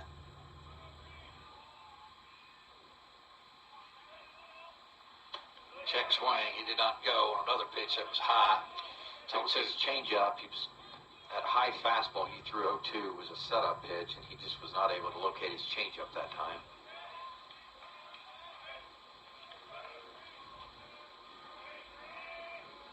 And here's the 2-2 from Green. Swing and a miss. A pitch that was well outside. Cruz strikes out for Green. That is his 3rd strikeout. Top of the order now, Elijah Verge. He is 2 for 2, plus a sacrifice bunt. Scored a run and stole a base. And made two really good diving catches in the outfield. So had a pretty good game. Good game for Verge so far. Dalton Akawumi moved back to his normal position. As I commented earlier, he was playing way over toward third, and one of the coaching staff just moved him more back toward second base. First pitch in there for a strike, called 0-1 now.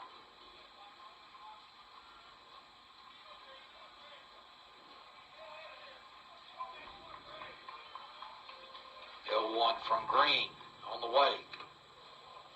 Foul tip hits the umpire in the mask. That'll knock the dust off your glasses. Dukeshire walks the ball out to the catcher to give the umpire time to gather his thoughts, so to speak.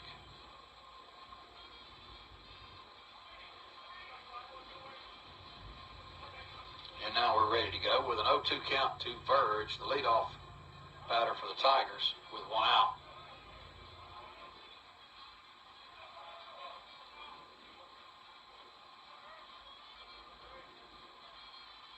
Long look from Green and delivers inside, missed. Backs Elijah off the plate, yeah, like that pitch.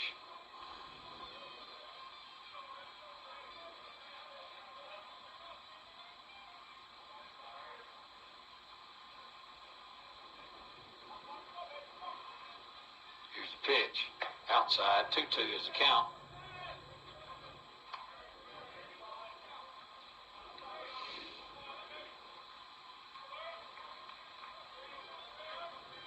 They've got some good-looking ball players, and Verge is one of them. Yep.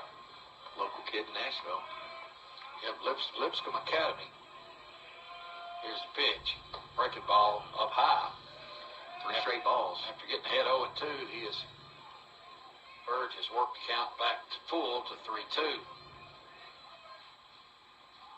Same two teams tomorrow, 11 a.m. Central. Will be on the air at 10:50 a.m.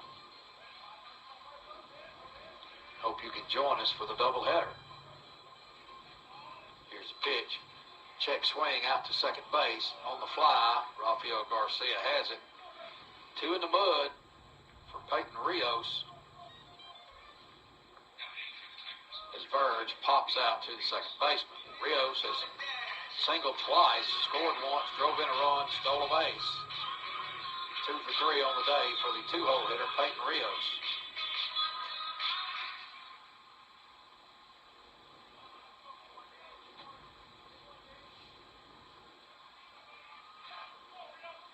First pitch to Rios. Just missed low. Fastball. Close.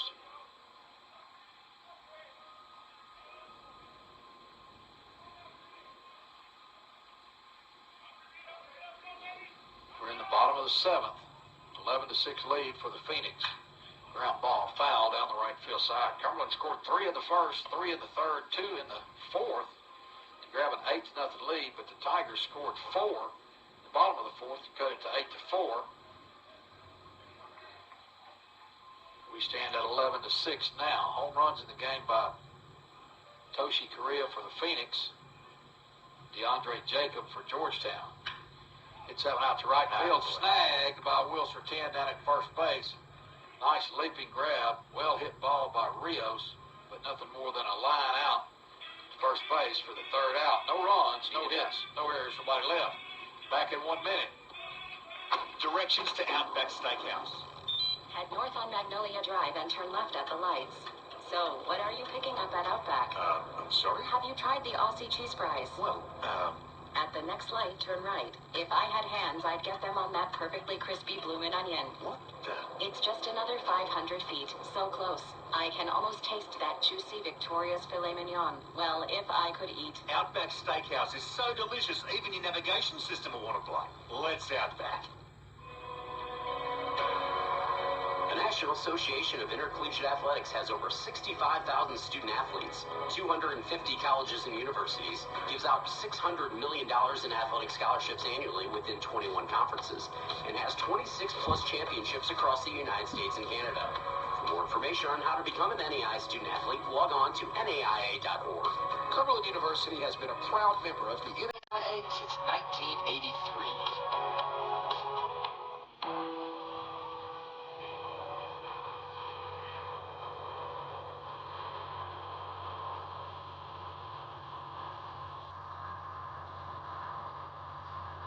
Coach Korea to lead off for the Phoenix.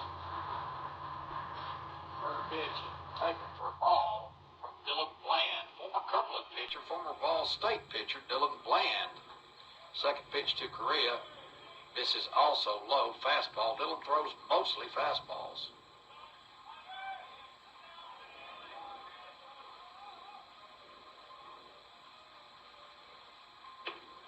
Inside, missed. Again, very close, and Toshi takes it. Toshi has walked twice and homered in this game and reached on a fielder's choice. The 3-0 in there for a strike. That looked like a breaking pitch after three straight fastballs missed, or maybe a change. It was off speed of some sort. 3-1 count now to Korea, leading off the eighth. Swing and a miss. And Bland has come back to a 3-2 count now. Ryan Hunt, head coach, in the third base box. Antonio Costas in the first base box. Here's the pitch. Swing and a miss. Bland comes all the way back from a 3-0 count to strike out Toshi Korea, one out in the inning. Rafael Garcia comes to bat. He has popped out to shortstop, sacrifice fly, walked and hit by pitch. So officially he's 0 for 1. But he's driven in 2 runs. And we'll take that all day long. Back from the left side against the right-hander Bland. Hits that one to Hopper to second base. Cruz has it, up with it, over to Jabara at first for the Tigers. And the Cumberland shortstop Garcia is out. 4-3 ground out. 2 outs now. Brings up Trent Dukeshire, the catcher. Dukeshire is 0 for 3 with a walk. 2 flyouts to the left and reached on a 6-4 fielder's choice.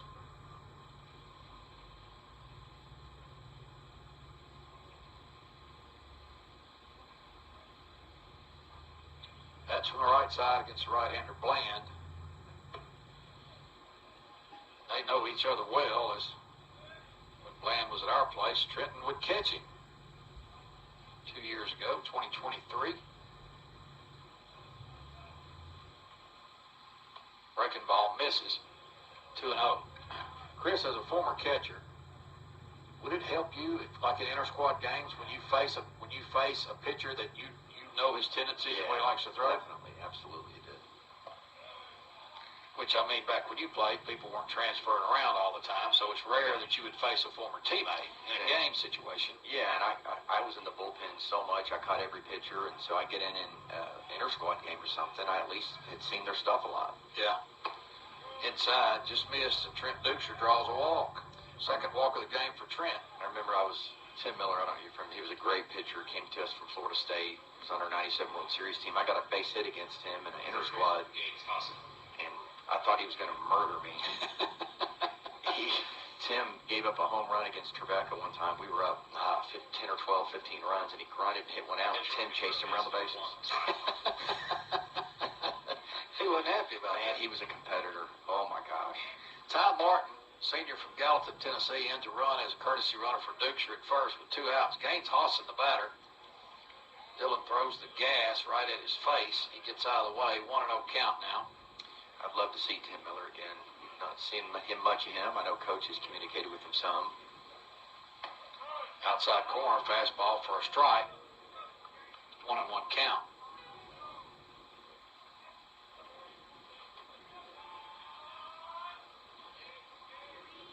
Hosson, hitless on the day, 0 for 4.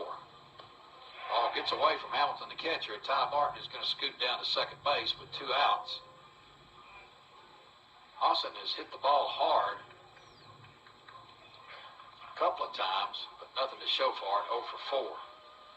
Gaines came in hitting, I think, over 380. That's correct, 381. 0 for 4 in this game. 2-1 count. Get us a single here, Gaines. We could use another run. We're in the top of the 8th inning. Fouled away.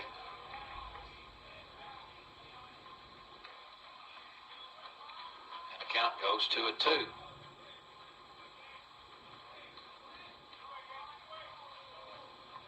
Austin steps back in.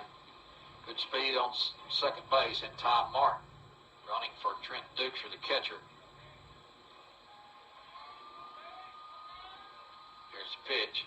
Breaking ball right up to middle base, hit Gaines Hawson. Here comes Ty Martin. He's being waved home. Now here comes a count. Throw it. Center fielder Verge drops the ball as he's attempting to transfer it from his glove hand to his throwing hand, and that allows Ty Martin to score easily. So the 2-out walk to Dukes comes back to hurt the Georgetown Tigers. Man, walks have absolutely killed Georgetown today. If you take, the free passes they've had, then, but listen, we take advantage of it. That's what we do. That's what our team does. Roll. That's our MO. We draw a lot of walks. And I'll tell you this, if they were throwing strikes, we'd have a bunch more hits. That's exactly right. So, yeah, that's the thing. We draw a whole lot of walks. In the top 20 in the country in walks, and yet our batting average is 5th in the nation at 360. So, yeah, if you throw us strikes, we're going to hit them. If you throw us balls, we're not going to swing at them. And that's been a winning combination. We've talked about it over and over. 2-0 count now to Dalton Akawumi. He bats with Hawson at first. Big 2-out hit for Gaines Hawson. Glad to see that. Up and in to Drew Dalton Akawumi from his former teammate Dylan Bland. Gaines has had some big RBI at bats this year, several. He has, absolutely he has. Fastball in there for a strike on a 3-0 count. Drew was taken all the way, it appeared.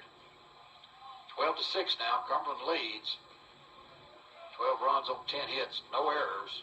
Here's the pitch. Oh, that hit him. Oh, that's got to hurt. Oh, that hit him, and it hit him hard. Hard fastball on the shoulder, but he's up, he's walking down. Yeah, he's okay, Mom. Oof.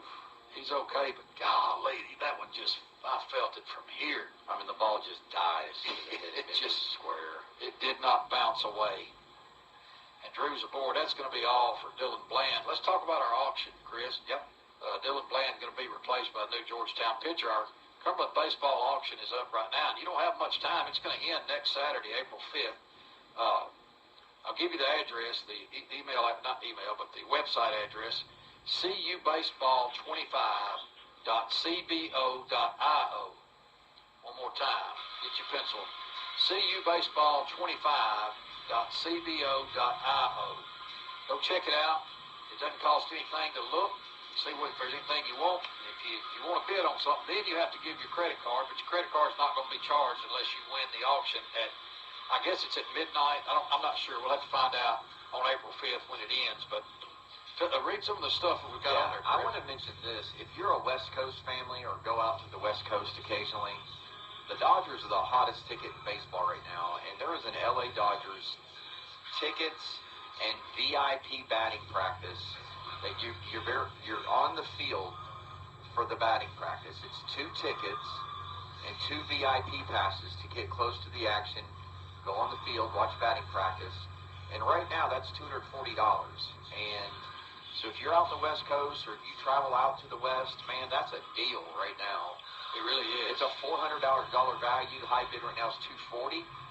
There's also some really cool art. There's a Cumberland football helmet with a pullover, a Ted Williams lithograph framed, some Cumberland baseball framed art, some food, other baseball packages, Colorado Rockies, Cincinnati Reds, Detroit Tigers.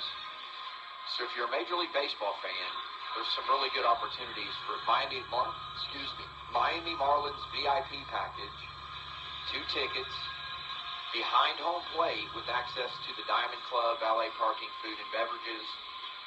Just unbelievable Major League Baseball packages. And you could have a chance to be an international superstar like Chris and I are in the land down under. As you could be a guest broadcaster on any Cumberland game. Yeah. With me and Slaughter for 3 innings. And we'll sign a baseball for you too. Well, we may charge extra for that. Yeah, I usually do charge. Don't get carried away. Yeah, every autograph I sign, I charge for. Which is $0. Yeah. Moser, the batter now with 2 men on. Dalton Akwumi at first. Hassan at second. The new pitcher is Caleb Starr from Corunna, Michigan. Starr's numbers, no record, 3 appearances, 1 start, only thrown 4 innings. 2 walks, 1 strikeout. Turns back to second, but nobody's there. And the umpire is calling out there, and he's calling a ball. I'm not sure what he's calling. Pitch clock, maybe, or I don't know.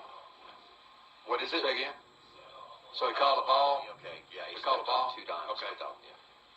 Yeah, we're not sure about all those rules. They're different. They're different in major league and college level. He stepped off twice in the same pitch. Yeah, without throwing a series. pitch. Yeah. So that's a ball. It's 1-0 count now to Moser. Swing and a miss.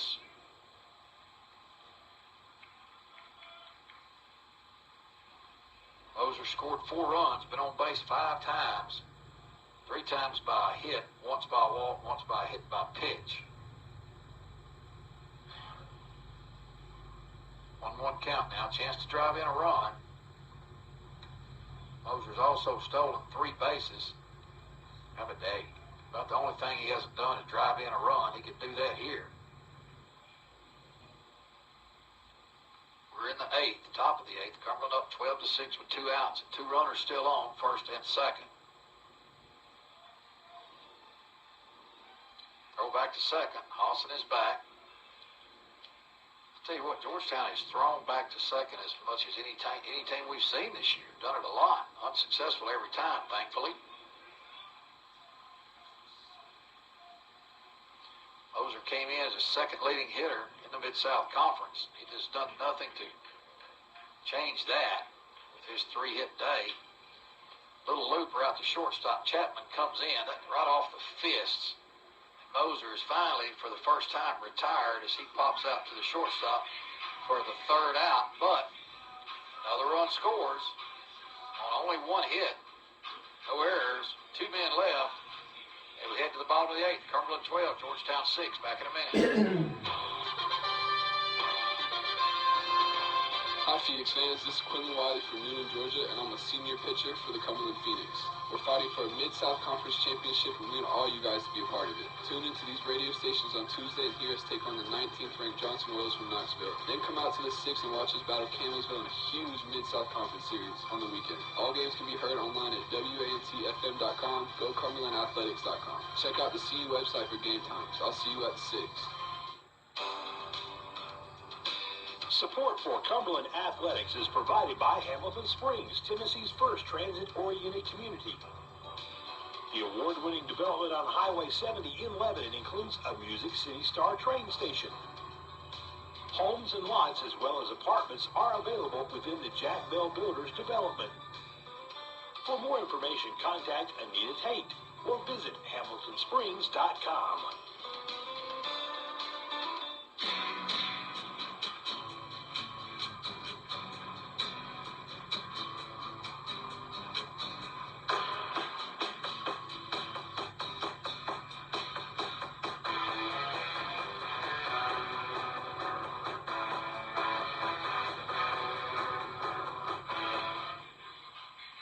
Fans, this is Corbin Sanchez, and I'm a catcher and outfielder from Salt Lake City, Utah.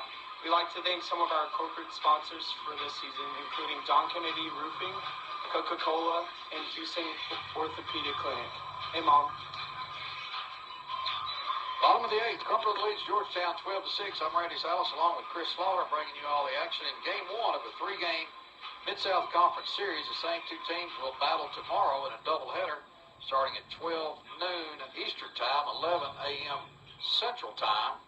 We'll go on air at 10:50 a.m. Central Time with our pregame show and begin the doubleheader at 11 a.m. Central, 12 noon Eastern. Leading off here in the 8th is Aiden Jabara, the first baseman for the Georgetown Tigers. Jabara flied out to right, reached for an infield single, driving in a run, and struck out. He is 1 for 3 for the big first baseman from Los Angeles. First pitch from Jake Green outside. Green, second pitcher used. He has done a really good job. He came in the fifth with one out in place of Wiley. He has given up one run. That was a solo homer by DeAndre Jacob, the right fielder for the Tigers. Other than that, he has not allowed the Tigers to score. 1-1 count now to Jabara.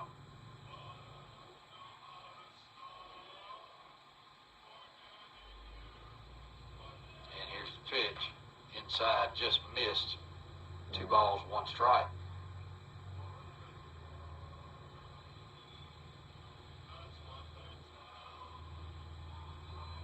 Same defense, no defensive changes for the Phoenix. Here's the pitch. Breaking ball, swung through, foul tipped, held on to by Duxer. Doesn't matter if he held on to it or not. 2-2 count.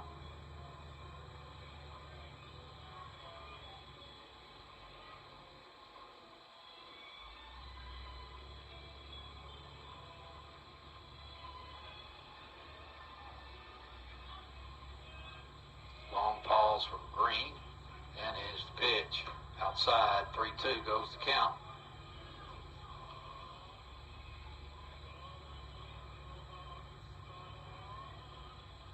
Count full the leadoff batter here in the bottom of the 8th.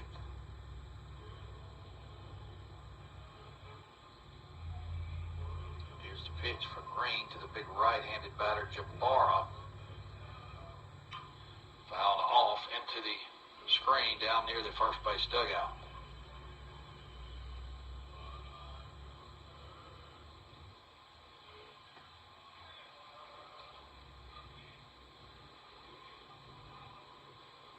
Count remains full, 3-2. Big gap up the middle as once again Garcia and Dawson Oklahoma are playing close to first and third, respectfully. Big hole in the middle of the infield. Ball 4. Good at bat. He battled. First walk allowed by Green.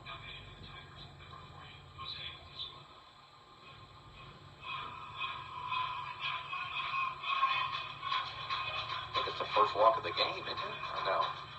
It is the first walk of the game for Cumberland pitching, as Wiley did not walk anyone in 4 1/3 innings.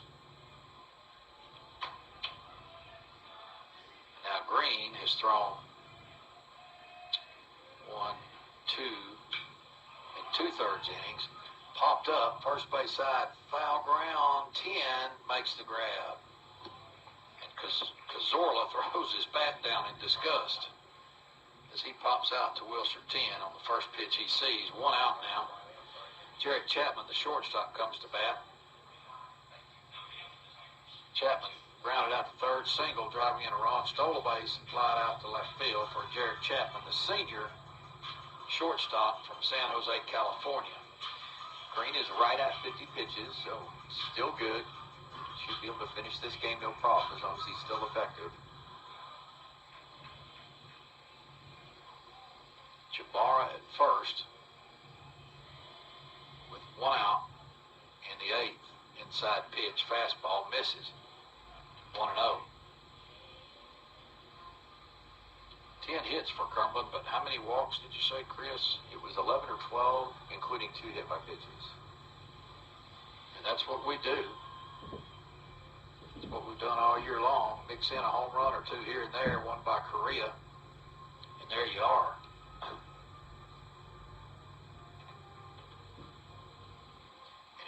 It's no accident that we walk a lot. It's because our guys are not swinging at bad pitches.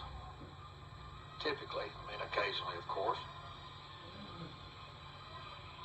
2-0 count now to the shortstop, Chapman.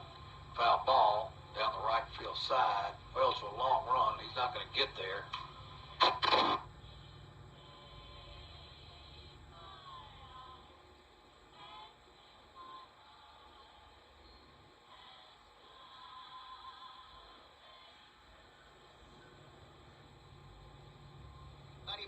With more of your favorites coming up next. Did you know your skin is the largest organ of your body? Huh? That's why you should shower with Old Spice Super Hydration Body Wash instead of plain old bar soap.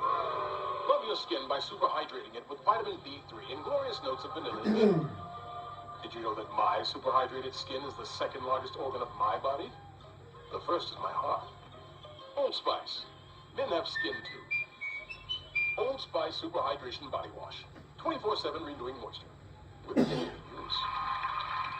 You still thinking job change in the new year? Yeah, I need something that's in high demand and more stable in this economy. IT? Yeah, cybersecurity, maybe even AI. That's what I did. Really? How? Went to My Computer Career. You don't need any prior experience, and you could start your new career in a matter of months. A lot of IT pros go to school there, too, to level up. Sweet. Are classes online or on campus? Both. Wow, I'll check it out. Thanks. Make this your year. Take the free career evaluation now at mycomputercareer.edu. Financial aid is available for qualified students. What's that sound? That's the sound of Downy Unstoppable scent beads going into your washing machine and giving your clothes freshness that lasts all day long. There it is again. It's like music to your ears, or more like music to your nose. That freshness is irresistible. Let's get a Downy Unstoppables bottle shake. And now a sniff solo. Nice. With Downy Unstoppables, you just toss, wash, wow, for all-day freshness.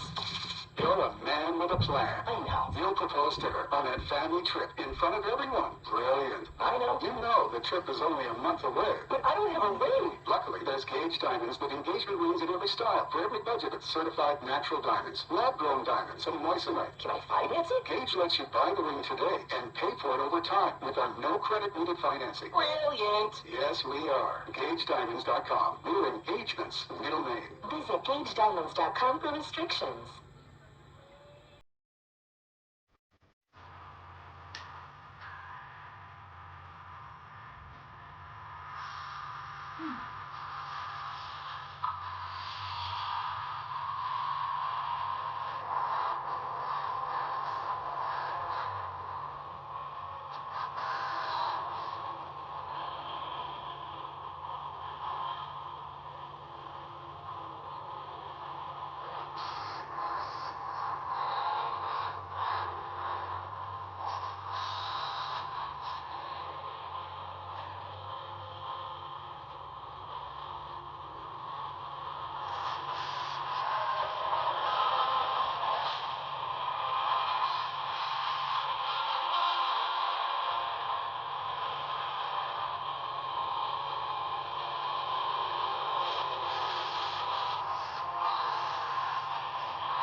Georgetown, Kentucky, or at least we hope we're back. We think we're back. We apologize for the delay. We had some technical difficulties here, and we think we got those ironed out. We are in the bottom of the ninth, and that's a ground ball to second base. Rafael Garcia has it, and he throws out the third baseman Gable for the Tigers. 2 outs to get now. Cumberland leading 12-6, bottom of the ninth. And we just got back on air, and hopefully we'll have no more problems tonight anyway. Can't promise that, but we sure hope so. Hamilton, the batter. Jake Green has been relieved by Kyle Noblett. Kyle Noblett now in the game for Cumberland, pitching the ninth. He faces Joshua Hamilton. Cumberland leads 12-6. Not sure where we were at when we went off air, but I hope you guys are back with us. Cumberland turned a beautiful double play to end the bottom of the eighth. 4-6-3. Garcia to Dalton Akawumi to 10 to end a threat as the Tigers had a couple of men on. But we got out of it, and the score remains 12-6. Pitch is high. 1-2 count now from Kyle Noblett to Joshua Hamilton. Noblett, 5'11", 173-pound grad student from Arlington, Washington. Third pitcher used for the Phoenix. Ground ball foul. Count remains 1-2. Hamilton, the catcher, flied out to center, grounded out to short, struck out. 0 for 3 on the day. Cumberland did not score in the top of the ninth. Didn't miss much there. Third, ground out to third by Welchel. Wilson 10 was hit by a pitch. LaRue flied out to deep right field, and Correa flied out to medium depth right field.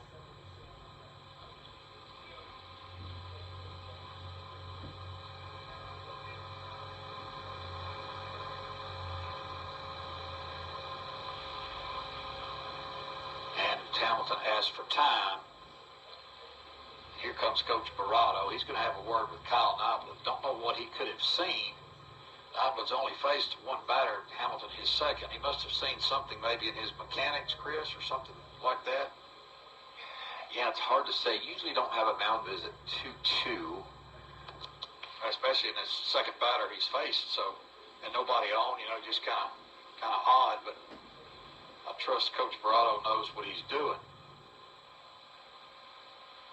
And the umpire's going to come out and break it up. They may be talking about that Tennessee-Kentucky game, you think? Yeah. I haven't checked the score lately, but it was getting out of hand. Let's check the score. It's going to be a spoiler alert for anybody who's recording it. Yeah, so if you're recording it, turn your radio down for about 5 seconds. Tennessee is up 15, 47-32, and Michigan Ole Miss tied with 5 minutes left, 55-55 rather. Bill Potter listening in. Junior and Judy Sanders from Harrodsburg, Kentucky listening in. At least they were before we went off the air. Hopefully they're back. Hope they are. 2-2 count. We apologize for that. Kind of nothing could be done about it. We're back. We hope we don't have any more problems. Here's the 2-2 outside. 3-2. Fastball from Noblett. Defensive changes. Ty Martin now is in center field. Moser moves from center to right, replacing Preston Welchel. Comes out of the game. Martin in for Welchel. Strike 3 called at the knees, inside corner. Beautiful pitch, backwards K. Hamilton's down. Wouldn't surprise me if Coach Brato went to him and said, "Hey, listen, we got a kid who's first varsity action. He didn't show statistics. Let's go at him. You're up 6. Don't nibble. Yeah, just go right at the hitter." And that'd be my guess. Aiden McDonald now in the game in left field, replacing LaRue. The Tigers down to their last batter, their last out, and that's Henry Cruz. Cruz is 1 for 3. Same 2 teams tomorrow. We'll be on air at 10:50 a.m. Central Time. Game will start at 11 a.m. Central Time. Doubleheader. Outside corner for a strike. It's 1-1 now. Noblett trying to close this one out for Jake Green and Quinlan Wiley.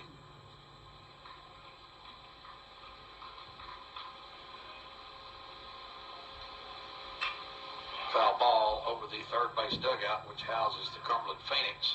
Niblett's fastball looks good tonight. He's throwing good.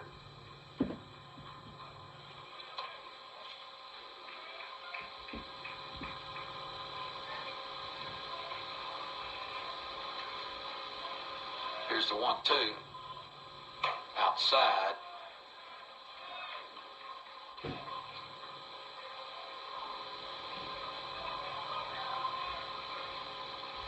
And it's 2-2 to the 9-hole hitter, Henry Cruz. Ball's hit out to center field. Tom Martin going back. Got a beat on it. Tom Martin makes the catch in center field. Good win, boys. That's the ball game. As Kyle Nodwood comes in, does his job, has a 3-up, 3-down inning. No runs, no hits, no errors, nobody left. Final score, Cumberland 12, Georgetown 6, 12-10-0 for Cumberland, 6-10-1 for Georgetown. Cumberland improves to 25-8-1. Georgetown falls to 5-22. Cumberland improves to 5-2 in the conference. We'll go back to the station for 3 minutes, and we'll tally up these stats, and we'll come back and we'll wrap this game up and possibly have a player of the game interview or interview with Coach Ryan Hunt. That remains to be seen, but we'll be back in 3 minutes. If you're planning a weekend trip, the first stop on your itinerary should be Enterprise Rent-A-Car. They're the folks with a wrap car, which means you get the best rental package around. They also offer weekend specials that let you unwrap even better deals. Located on the bypass of Lebanon, they are just around the corner, and they'll even pick you up free. Before you get away, get on the phone and call Enterprise Rent-A-Car at 1-800-RENT-A-CAR. Pick Enterprise, and they'll pick you up. Hey there, Cumberland fans. This is former Cumberland University baseball player Dr. John Franklin with Franklin Family Eye Care, wishing Coach Ryan Hunt and the team a fantastic season. Our office is located at 3458 North Mount Juliet Road in the heart of Mount Juliet. We provide a full range of primary eye care services. We have state-of-the-art equipment, full-service optical, and fitting of all types of contact lenses, including hard-to-fit cases. See you at the ballpark.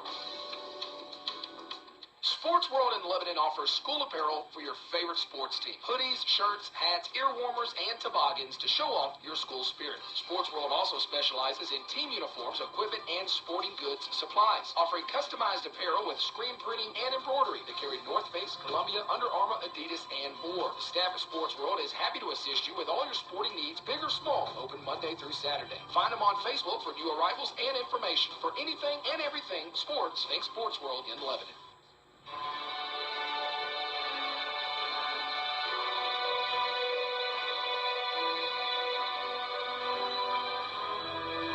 Emmanuel Baptist Church is proud to sponsor Cumberland University Athletics.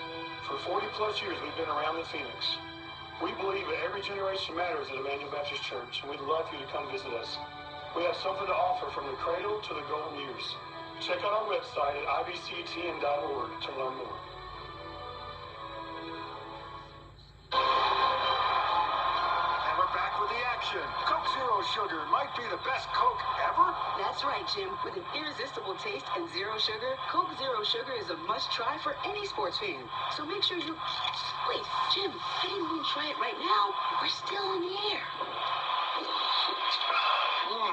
Best Coke ever? Take a taste, Jen. Really? No, not right now, Jen. We got a game to call.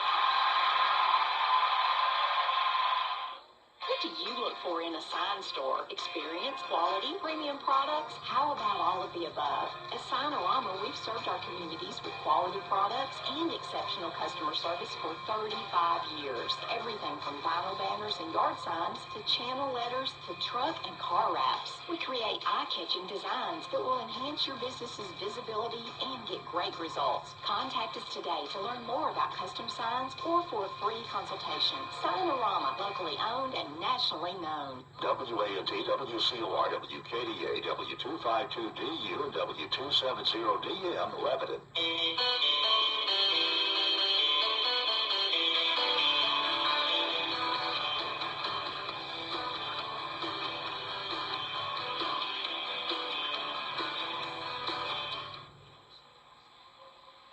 We're back.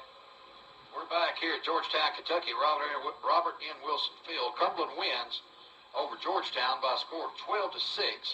12 runs, 10 hits, no errors for Cumberland. 6 runs, 10 hits, 1 error for Georgetown. The winning pitcher, Jake Green, and he was really, really good. Jake threw 3 2/3 innings of relief, allowed only 2 hits, 1 run. It was earned. It was that home run, solo home run by Jacob. He walked only 1 batter and struck out 3. Kyle Noblin pitched the last inning. It was a clean inning, a 1-2-3 inning with 1 strikeout. Quinlan Wiley had his not his best start, worst start of the year. 4 1/3 innings, 8 hits, 5 runs. They were earned. Still didn't walk a batter and struck out 3. But hey, that's going to happen. We even talked about it. Quinlan's due for a bad outing, and this was it. And but he'll bounce back. I feel certain about it. But Jake Green and Kyle Noblin picked him up. Yeah, the great thing about today is our ace didn't have his best stuff.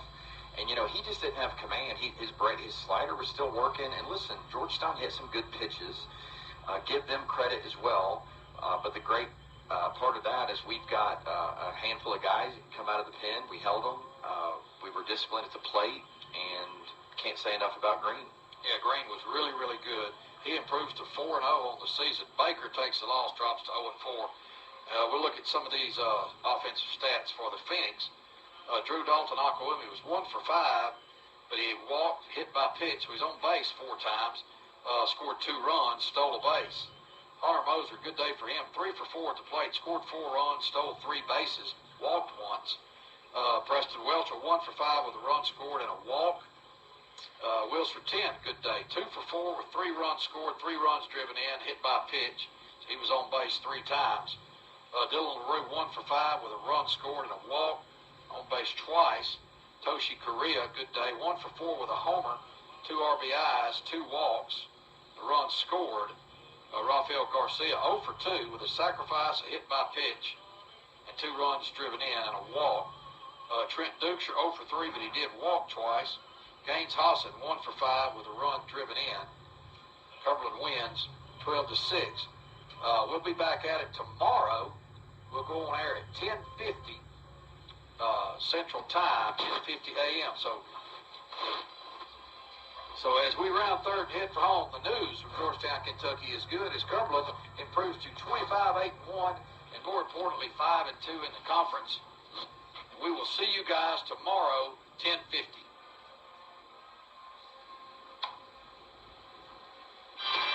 Cumberland University Baseball has been brought to you by Hamilton Springs, Enterprise Rent-A-Car, Franklin Family Eye Care, Sports World, Emmanuel Baptist Church, Coke Zero, Sinorama, Holiday Inn Express, Middle Tennessee Watch Pros, Southeast Impressions, Bill Potter with Best Real Estate Advisors, Houston Clinic,